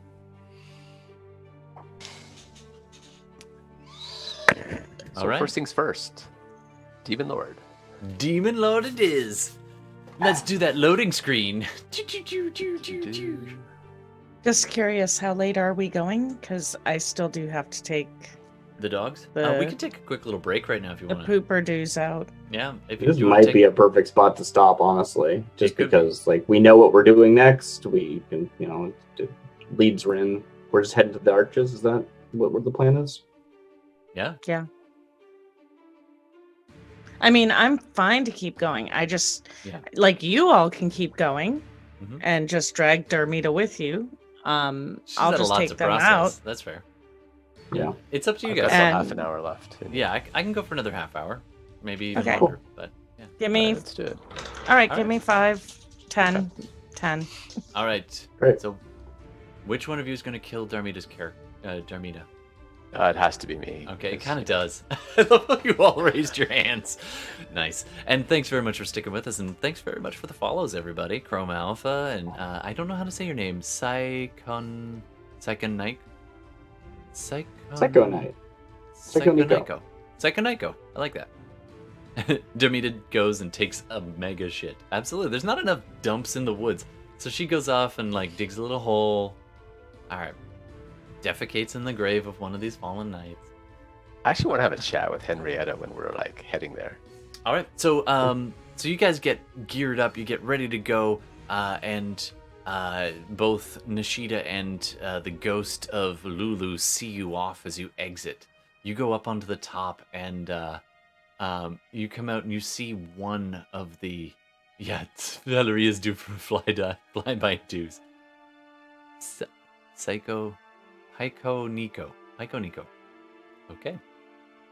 I'm probably mispronouncing that still, but I appreciate the clarification. Thanks, Justice. And yes, I do hope so too. Anyway, so when you go up out of the tomb, you get to the top and you see the standing stones and all of the armor of the knights that used to be kind of kneeling and it was their casket. The armor pieces are just scattered along the ground and there are no bodies in it anymore. All those fallen knights are no longer here. You released them as well. You look around and you see one of your infernal machines sitting there, the bigger bus-like one. Oh, sorry to interject. Were there any magical items? I think you mentioned something in the room. Yeah, so Beyond the you guys do a necklace. quick little scan through. You find a couple of different things while you're in there. Number one, if you take the time to identify it, you find Falurie. You found a necklace of fireballs. So that could be good. Okay. Yeah. And so you do have time to identify and attune to that if you wish. What else is in here? Hand wave, do that while we're traveling. Yeah, totally. I'm gonna do a little hand wavy here. You do find. I thought there was a couple more things. Oh no. Yeah, I feel like we're not like smashing caskets and defiling every grave, No, but there is it's some just- things that were Yeah. specifically, especially the stuff that was like in the same places as the warlock mummies, because Yeah. Yeah. those guys. Yeah, I exactly. just remembered that you mentioned Yeah. that specifically last session. I'm gonna say there's definitely a couple of +1 weapons lying around for anybody who wants to just scoop and carry. Those are definitely available. So there's like amongst all the different weapons that are there, there's like swords and there's definitely long swords +1, maces, other maces +1. Those are weapons buried with the dead. That's Yeah, but they don't Yeah. need them anymore. So if you want them, you're welcome to. yeah, I know. But that's true always when you bury stuff with the dead. You you know what? Let me just do a quick little item generation Sure. here because you guys don't get enough joy. Actually, I will say this. I didn't say it yet, but I will say this. I think, in terms of milestones, I think you've reached a pretty big one, and you have a plan. Ooh, So I think you've all gone up to level 12. 12. All right, let's So Alright. Ooh. Yeah, as the players I'll take begin that. I to feel like troll. that's. I felt. Yeah, I won't fight you on that. I feel like This has been a dealing- long time going coming. through the Crypt of the Hell Riders, That's been a long time coming. So and you guys can actually go ahead like and level dealing up with to- all of it, not Yeah. just like smash and grabbing, right? Like, No, yeah. doing it up really nice. Like all had some wonderful character moments. Especially Darmita. I was gonna level her 1st, Mhm. but yeah, let's see what Gooey's gonna be. All right, let's see. I gotta make the rolls. The rolls. Come on, phone. All right. Generator. 1 sec. Just some random loot. I'll just kind of read it off, and we'll see who claims whatever. And Nishida is actually helpful in being like, oh, this could be helpful. So she'll actually point some stuff out, so you don't feel like Yeah, I feel much more Desecrating comfortable games. taking stuff if Right. Nishida's like, please take this, right? Yeah. And like they that don't changes use it things a anymore. lot. Yeah. Well, My so- my phone is being very laggy. So here we go. It's treasure rolling time. Let's see. Come on, load. Damn it. There it goes. Okay.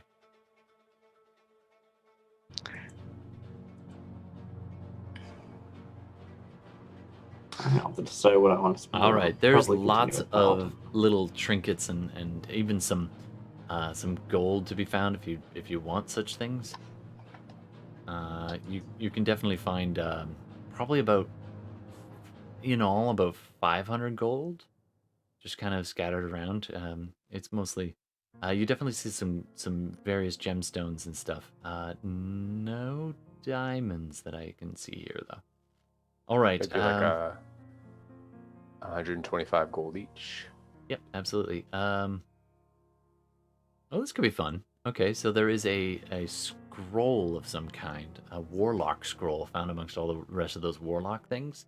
So, and I'll let you identify it. It's an Arms of Hadar scroll. That could be kind of fun. You also see 5 potions of healing. Ooh, What is that? The one each. one each. Yeah. Hold on. I have to find Gooey. It's true. It's gotta happen. All right. There is a shield +1 if you don't already have one. And you see a javelin. And it is a javelin of lightning. Gooey javelin of lightning. Gooey javelin of... Yeah, okay. Gooey is a javelin of lightning. Which is, it can... Like electrified ooze. Ugh. It just makes things just go... Gooey. I get that. That works. I love it. Alright, so you can use it as a range attack or as a melee, in fact. Either one is really fine. A little short spear or javelin. And it is it's a standard item. And...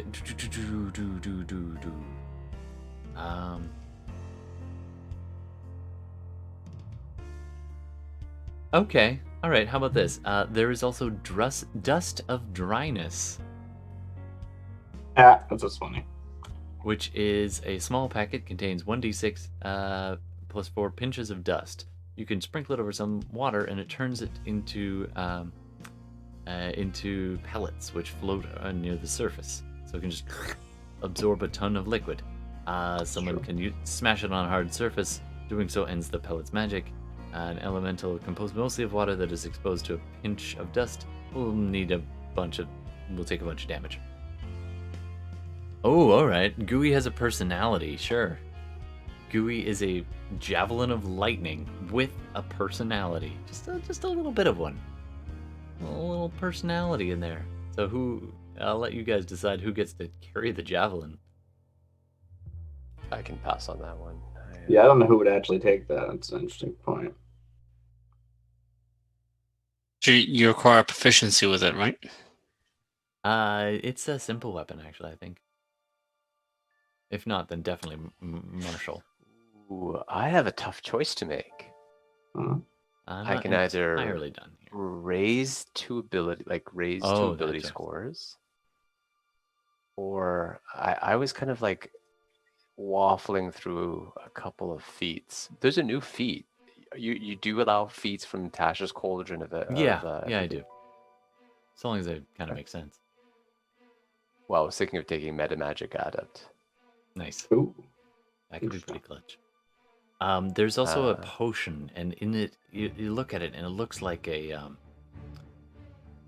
it looks like there's a stone, like an almost crescent-shaped stone sliver in the bottom of this potion, and you kind of give it a little swirl, and there's little sparks and like little flickers, as though you're looking at like a tinderbox being struck whenever it bounces against the side of the oil that's in the potion that's inside there. Hey, thanks very much for following there, Phil Plus. Phil Plus. Oh, and I do see your suggestion there, Yuff, and the personality of Homer Simpson. Oh, I love it. I'm gonna spare you my terrible Homer Simpson voice, but yeah, I'll do what I can. So it is a potion of fire giant strength.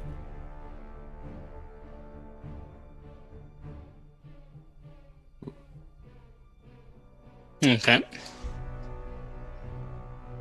Fire Oi. Giant Strength. It really does, Donut. Absolutely. Who wants that one? I'm not so much for strength as I am for dexterity, though.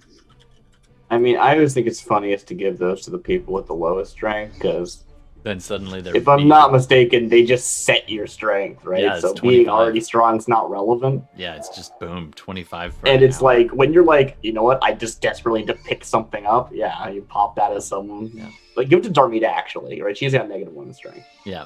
She's got the new Yeah. maul, I don't think too. she will now. Wasn't she -1 because of aging? So that's what she reverted. Oh, yeah, she's I think that probably puts her flat at now. 0. But still, Yeah. that could be But fun. still, like, yeah, She's if she's got like Ben desperately Coon's needs to do something, that'll be a good character moment. I like that. And I'm gonna add this to Grimdor's comments. The jelly-filled kind and people. It has trouble telling the difference between jelly-filled donuts and people because it just That makes stabs sense. them and they burst in like electrical. My Yeah. name is Chukabaludo. Chukabaludo. Welcome to the channel. Or that's the name you're suggesting. I would accept that. Chukabaludo. That is going to be a Those devil dude. or demon's name. Oh yeah, Done. that's good. Chukabaludo. All right. Just jumping back in, Bella. We didn't get very far. We were doling out magic items. By the way, you leveled up to level 12. Well, I better do that real quick. Absolutely. So you are now level 12. There's a bunch of magic items floating around, including I think you guys gave her a potion with a giant, like a fire giant strength. So for an hour you can have strength 25. Ooh, I that could can be really fun. be Ben Coom. Yeah, you Yeah, can be Ben Coom for That an seems hour. good. I feel like you can make the most use out of that, I'm at Miss very Bet. least narratively. Yep. All right, Okay. and then there was a couple of other things you can watch it in playback. Mm. All right, you guys leave the crypt of the Hell Riders, and you make your way outside. You have only one vehicle now, which nobody seemed to notice as to why. Falurie can bring you up to speed on that one. Oh, we hit it, didn't we? Oh, no, that's right. No, the I hit the others wheel. I hit the steering Well, wheel. and That's the right. other No, the the other others two, the others took off and left. Yeah, because of the dragon. Black dragon. And you're all like, what? What? Oh, yeah. Yeah. By That's the Dragon way, Queen. sorry, Todd, can I just double check one thing? Yeah. Because when I lost all those years, I also lost overrode HP, and all of my mods changed. Can I Yeah. change those backs now? You can change them back, except remember you did lose 5 HP permanently to the Night Hag a while back. So that was actually the Night Hag that did that. But I'm everything making else, it 10 because I took That's right, you took Lulu's Lulu's. health, who's which is dead. probably for the best, because God only knows what that would have done to that old man. All right, so as you can see on the I mean, map, he's dead now. Yeah, I want those HP back, old man. Oh, by the way, No, so I know, it's fine. you lay him to rest. It's very solemn, and then you get back outside, and you all see the thing. Falurie brings you a bit up to speed, and you are, as you can see on. Oh, I didn't drag you over. It's all right. I'll drag you over because you guys can't move yourselves, can you? Let's go back to the map. So you pop out, and by fluke and the weird shifting of hell, when you come out and you look around, you can see this landscape around. Much of the most local stuff is the same, but certain details about far away have shifted. So it looks like the Styx is now a little bit further away and due west from you now, east from you. But then at this point, you can actually see on the distance, you can actually see El Terrell hovering there, and a little flicker of lightning above it.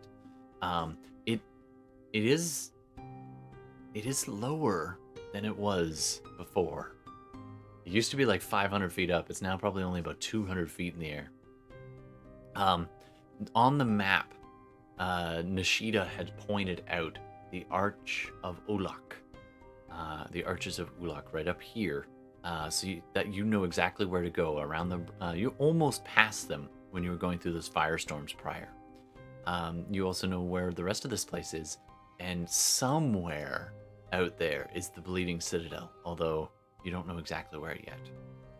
Having been to some of these places, you could find your way there again with the help of the Mad Cartographer map that you currently have as well. So you are at your.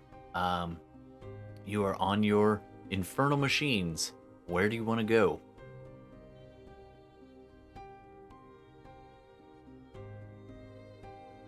I think I've made all my fixes. Did we want to head over to the arches?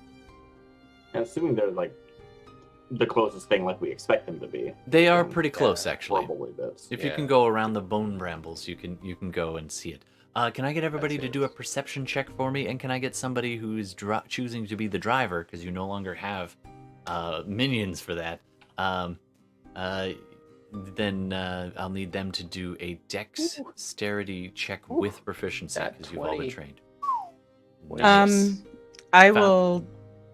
I think I'm able to drive the. Because I was doing a lot of driving on the one. Yeah, not you're the. quite familiar with how to drive. Yeah, so I'll do it. Just a straight dex with proficiency. Yep, dex plus mod plus proficiency. Go for it. The engine roars to life as you drop in the soul coin. The screams of the soul contained therein tearing through the air as the engine roars to life. You start moving and you get 17. 17. Nice, you drive like a maniac, which is the only way you can drive in hell. As you're going, Gordon, your golden eyes kind of flicker in the dim light, reflecting the red off of them, and you not too far over towards where the demon zapper is now. You see a dark shadow circling. You can make out the shape pretty far away. It's not an issue right now, but you do see the shape of a large black dragon. Or actually, from this distance, it looks absolutely tiny. But given what Falurie told you, you know that it is out there. There's a large black dragon over there. All right, so I point that out. you make your way pretty easily on your magic school bus. That's what they call it. On your magic school bus over towards past the bone brambles, the bleach bone white forest sticking out of the dusty plains of hell. And I'm assuming you're going out and around that. You will have to do another driving check to kind of steer around the firestorms, the ash just raining down from above in these clouds that just get whipped up over this whole area. You could do a survival check, actually, if you want, with advantage.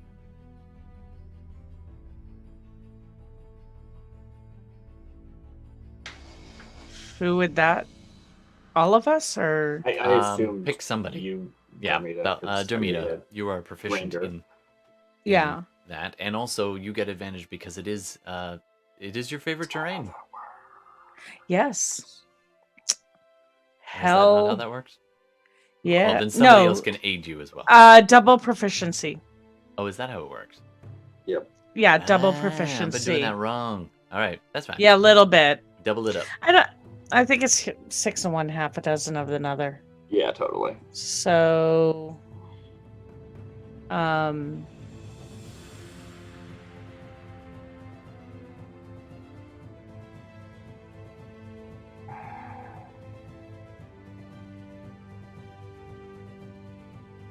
believe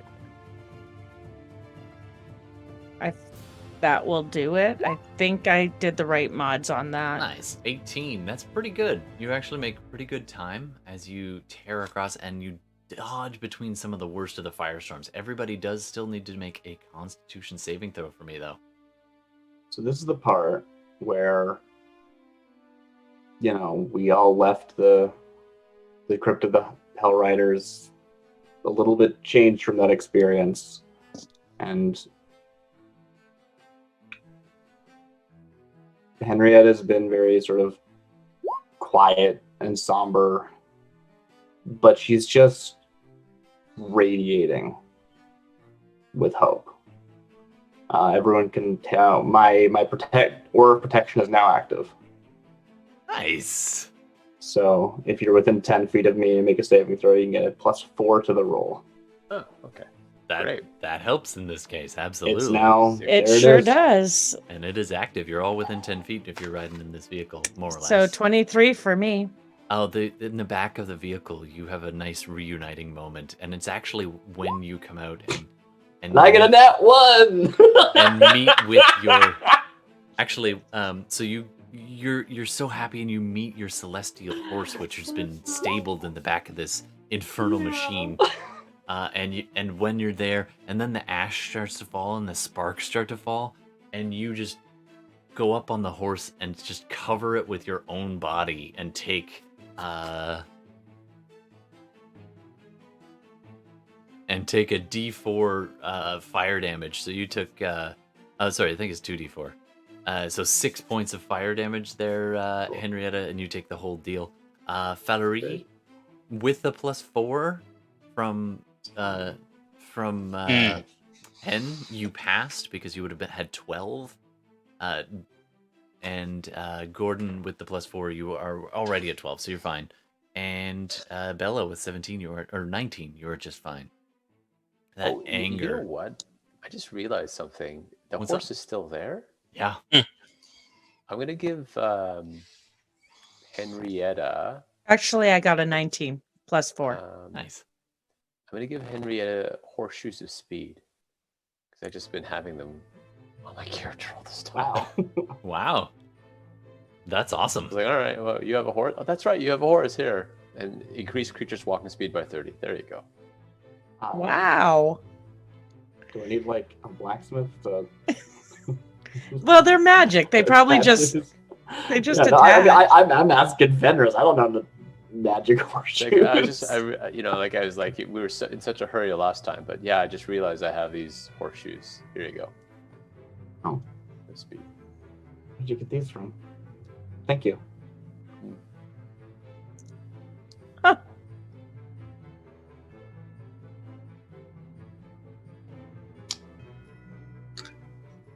And I'm gonna do something. Are you saying something, Todd?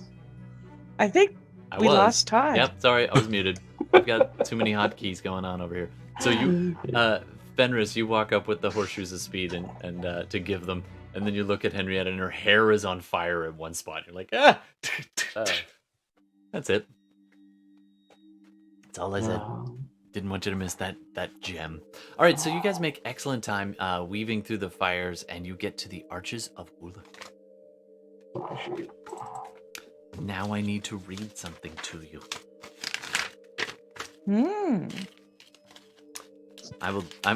There is a button for this, but I'm gonna just read it. Only the mad cartographer's voice, which is embedded in that map that you use, calls out from, I believe it was Fenris who had it last, from his pouch. It says, "Only fools step through the Uluk's gate. They lead to nowhere a wise person wants to go." When you arrive, you see two ornate black arches dominating the scorched landscape for miles, each one rising 200 feet into the stiflingly hot air.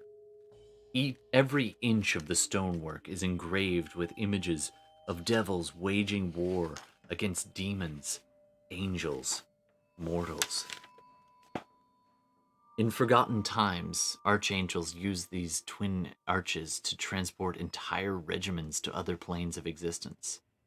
The magic has waned significantly, but there's still enough magic left in each one to transport creatures to another location on the Nine Hells. Creatures who use a detect magic spell, or I guess I can stop now. You can tell at a glance. Anyway, yeah. So that's pretty much it. As you come around the corner and you see these massive arches standing above you. There's two of them.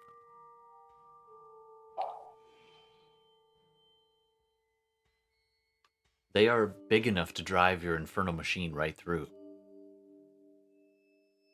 Photographer, what were you saying about them? Do you know secrets of these gates that we should be aware of? I know they were once used to send legions to crush and conquer and... Oh, where was I? It's funny how the Mad Cartographer's a whole lot like the Mad Lulu, huh? It's like I only have 4 voices. You know the voice you haven't heard in a while. Maybe I'll bring it back in a bit. That's right. It's Chukalbaludo's voice. Anyway, so you pull up. Where do you want to go?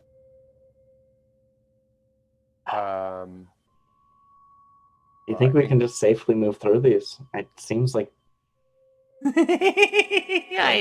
not sure. At this point, I'm just a piece of paper. Quiet We down. don't have really that much time left, right? Not too much. Nishida's mom mentioned these gates to Yeah. use them. You're right. As you approached within 100 feet or so, the stonework begins to rattle and emit a loud, resonant hum that just grows louder and louder as you start to approach. It even drowns out the sound of your very loud infernal machine. I think that we go through and we do what Nishida said. We have that picture in the mind of the of where the demon lord is, and hopefully we get transported there. Agreed. Let's do it. All right. So you all kind of pore over the map for a few seconds and then point at exactly where you're going. And Darmita, you steer the infernal machine, a large bus-like thing with the clanging chains holding the little winch at the back. And you approach. Do you want to go through? There's 2 arches. It looks like there were once 3. And now there appear to be only 2 left. One of them has crumbled to dust behind. Do you want the left side, the right side? And I would ask, yeah, that's pretty much it.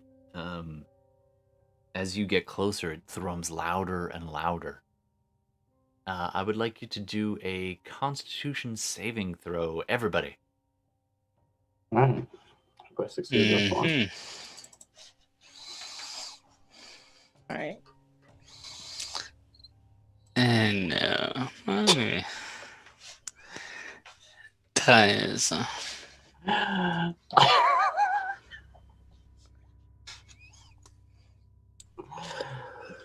Well, fortunately, I get a +4 to that. I included mine in that, so I got a 20. Jesus Christ, Gordon, you got +11? Well, 7 plus 4. Damn. Spellcasters like those con saves. Yeah, He's sorcerers counting. have proficiency in Constitution saving throws. So with the +4, I got a 13. Oh, the +4, I got a 17 then. That +4, and Darcy, I Henry, had a 9 total. 9 total, and Yep. that's at least 1 nat 1 and a 3. Whew. All right, and Bela, does that include your +4? Yeah. Okay, so 13 with. you got 13. It's with a the +4. 13 total with my +4. All right, who rolled lower than a 10? Nobody, right? With the bonuses? Just Darcy. Sorry, without the bonus. Oh, so 9. Okay, so Henrietta, you don't know if it's the connection you have.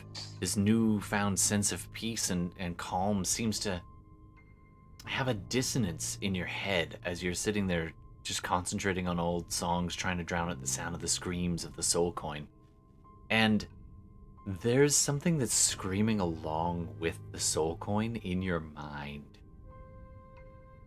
That helm that is bonded to you, it is connected to the celestial, but it is also connected to a demonic influence of Baphomet.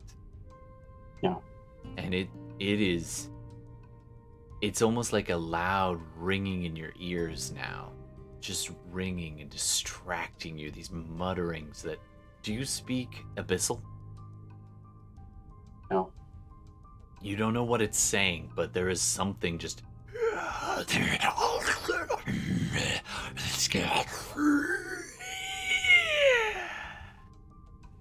that is just on the edge of your hearing, and it's very distracting. So as you approach this with the thrumming of the arches themselves, it almost amplifies everything. And you are the only one who fails a Constitution saving throw going through here. So once you go through, you are going to be stunned for 1d6 rounds. Okay. Okay, so I'd like you to roll a d6. Sure. You do get to go where you want to go, which on our map is on the far right. This massive chasm stuck into the plane of Avernus. I don't know, how would you pronounce that name? Costaches? Yeah, I'd probably just say cottage cheese. Costaches. Yeah. All right, so you appear Maybe next chai. Yeah, Kostachai Mall, and you are on the edge of this massive chasm. A dark chasm gapes between grumbling volcanoes that spew lava and smoke into a hateful sky. The air trembles with the bellowing of some monstrous creature in the dark depths of the chasm.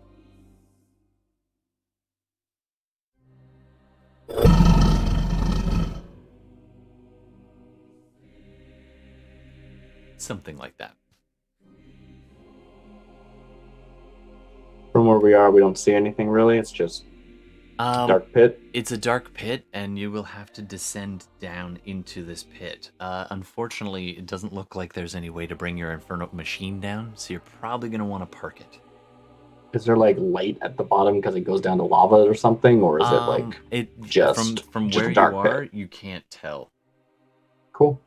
So I think we pile out. I'll probably I'll bring my my steed out. Pet down, brush down their mane, and we close, looking down over this edge. It's funny because your steed doesn't actually emit light, but it is so white compared to this. Yeah. It's almost as if it does. Mhm. You look out over this chasm. It descends a really, really long way. Someone can do a survival check to figure out, but it is far, like over 200 feet. You just look down, and it's this crack in the ground. It stretches across by at least another 100 feet to the far side in this jagged zigzag across the plain. 26. Ooh, yeah, that's 500 feet down. You take a rock and you drop it and you count. 1, 2, 3, 4. 495, 496. Yeah, it falls 1 foot at a time. That's all you can tell. Nice. Falurie, you obviously could fly down, and anybody else who can't fly is going to be up for a hell of a climb. I don't know that you want to bring your horse. Just saying. Yeah, I mean, I looked from where I was looking like it was going to have sort of switchbacks, but I guess not. Unfortunately. Either way, I think that like I mean, it is climbable, a shot but it's going to up be from tough. the pit, well, all of us standing at the ledge is a good final framed shot where we cut to black, because it is one. It is one. All right, so everybody ready to bail, or do you want to go a little further? I'm easy either way, because I'm crazy. I'm crazy. Crazy for the Dungeons and the Dragons. I should probably go to bed. Yeah, Some same point. here. I've had 3 hours of sleep last night, so That's we'll call it. fair. Yeah, I didn't So you get guys much. are standing at the top of this chasm, looking down into the dark, and you hear that monster from below. And you hear other little cackling sounds, and there's something else down there with it, like. But the main thing that you hear is that monster. What do you want to do? Do I see it? You could do a perception check if you like. Right through the dark. I'm just Makes wondering sense. with my sight and because it's in dark. I mean, 500 feet's not your range on vision, but Well, yeah. with the umbral sight, still no. Okay. I'll try a perception, but I'm only asking because I would mark gotta that. ask. I'd mark that bitch right up now. Well. Nope. Not with the nat 1. Nope. You are fully and shit. thoroughly distracted by everything that has gone on. You can almost remember. You're just kind of remembering pulling away and watching Lulu standing ethereally next to your mom as your mother spread her wings and flew away from the Hellrider's crypt after sealing the door. And you remember Lulu, the look on Lulu's face, a strange kind of contentment that he always has, but a slight anxiety watching everyone leave. And then he just fades into the crypt. And now you're here, listening to this beast howl in the dark.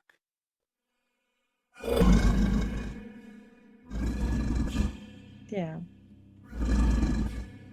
Bring me my hammer.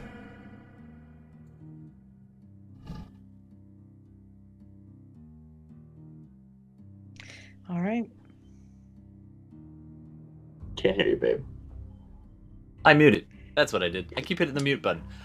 Thanks very much for playing, guys. That was fun, and we went a little long, but that's fun. I like doing that. And I'm looking forward to it. We got some stuff. We got some stuff going. Yeah. Good session, everyone. Yeah, that was fun. Mhm. And thanks very much for everybody who joined us today and made suggestions. By the way, Chukabaludo is going to be the name of one of the guards, and actually Darmita's mom, who's got it going on. Darmita's mom did tell you, oh yes, the bone devil that is in charge of there is Chukabaludo. So I'm gonna write that name down. Chukabaludo isn't just the full name of Bell, really? It kind of should be. It really should be. I have another potential name for the And Gooey. episode. Oh, who ended up with that lightning javelin? I'm just curious. Not me. Yeah, I don't know who took that, actually. Falurie, do you have but any ranged weapons? I do not, so maybe Yeah, I'll that take actually it. would be a pretty good call.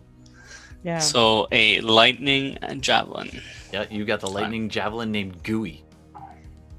Awesome. And thanks to Grimmador for that suggestion. And it sounds like Homer. I'm not necessarily going to do the voice, but that's what you hear. And you always have this strange, the strange sense for like, a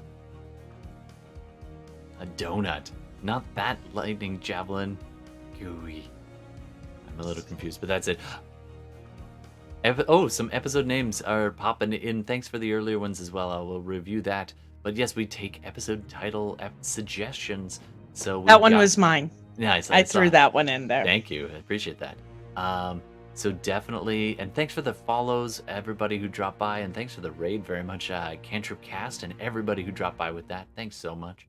And we are here every Thursday or so. Next week, I think, is a Shadow Run. And then we'll have more Dungeons and Dragons the following Thursday. We're here Thursday evenings. And I think that's about it for me. So thanks very much, everybody. I always love coming here and spending some time in hell with all of you. Yeah. It's honestly, One day it's gonna freeze over. I'm kind of feeling I'm it. waiting. I'm waiting. And You until okay there, then, Bella? stay nice and toasty with us. All right. Thanks very much for watching, everybody. Take care of yourselves. Take care of each other. Roll some dice if you get the chance. And we will see you next week. All right. Take care. Bye. Night.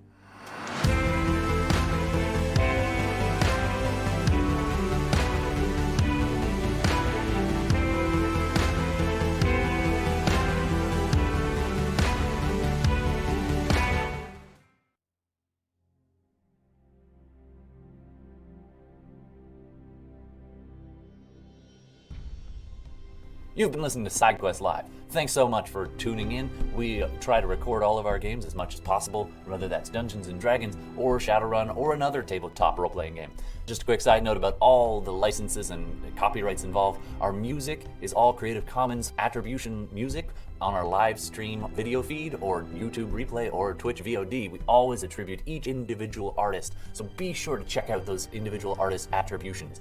Lots of love to so many people who make their work available so that we can do what we do. So thank you. It influences our game. It makes it immeasurably better. So much appreciation for them. Let's not forget the makers of the games. Dungeons & Dragons is copywritten by Wizards of the Coast. They own it. They make it available to all of us to play, and it's wonderful. We are in no way affiliated with them, and nor do they endorse this podcast, but we are very appreciative. The other game we often play is Shadowrun, which is Catalyst Games, and again, we are not affiliated with them and they do not endorse us, but we really appreciate their game and we hope you appreciate our game. Thanks so much for tuning in. Don't forget to check us out on Instagram and Twitch and YouTube and watch for those live games once we're streaming them out. And of course, we do accept suggestions for names, so please hit us up on Instagram and name our stuff. All right, thanks so much. I'm Todd, and this has been SideQuest Live. We'll see you again soon.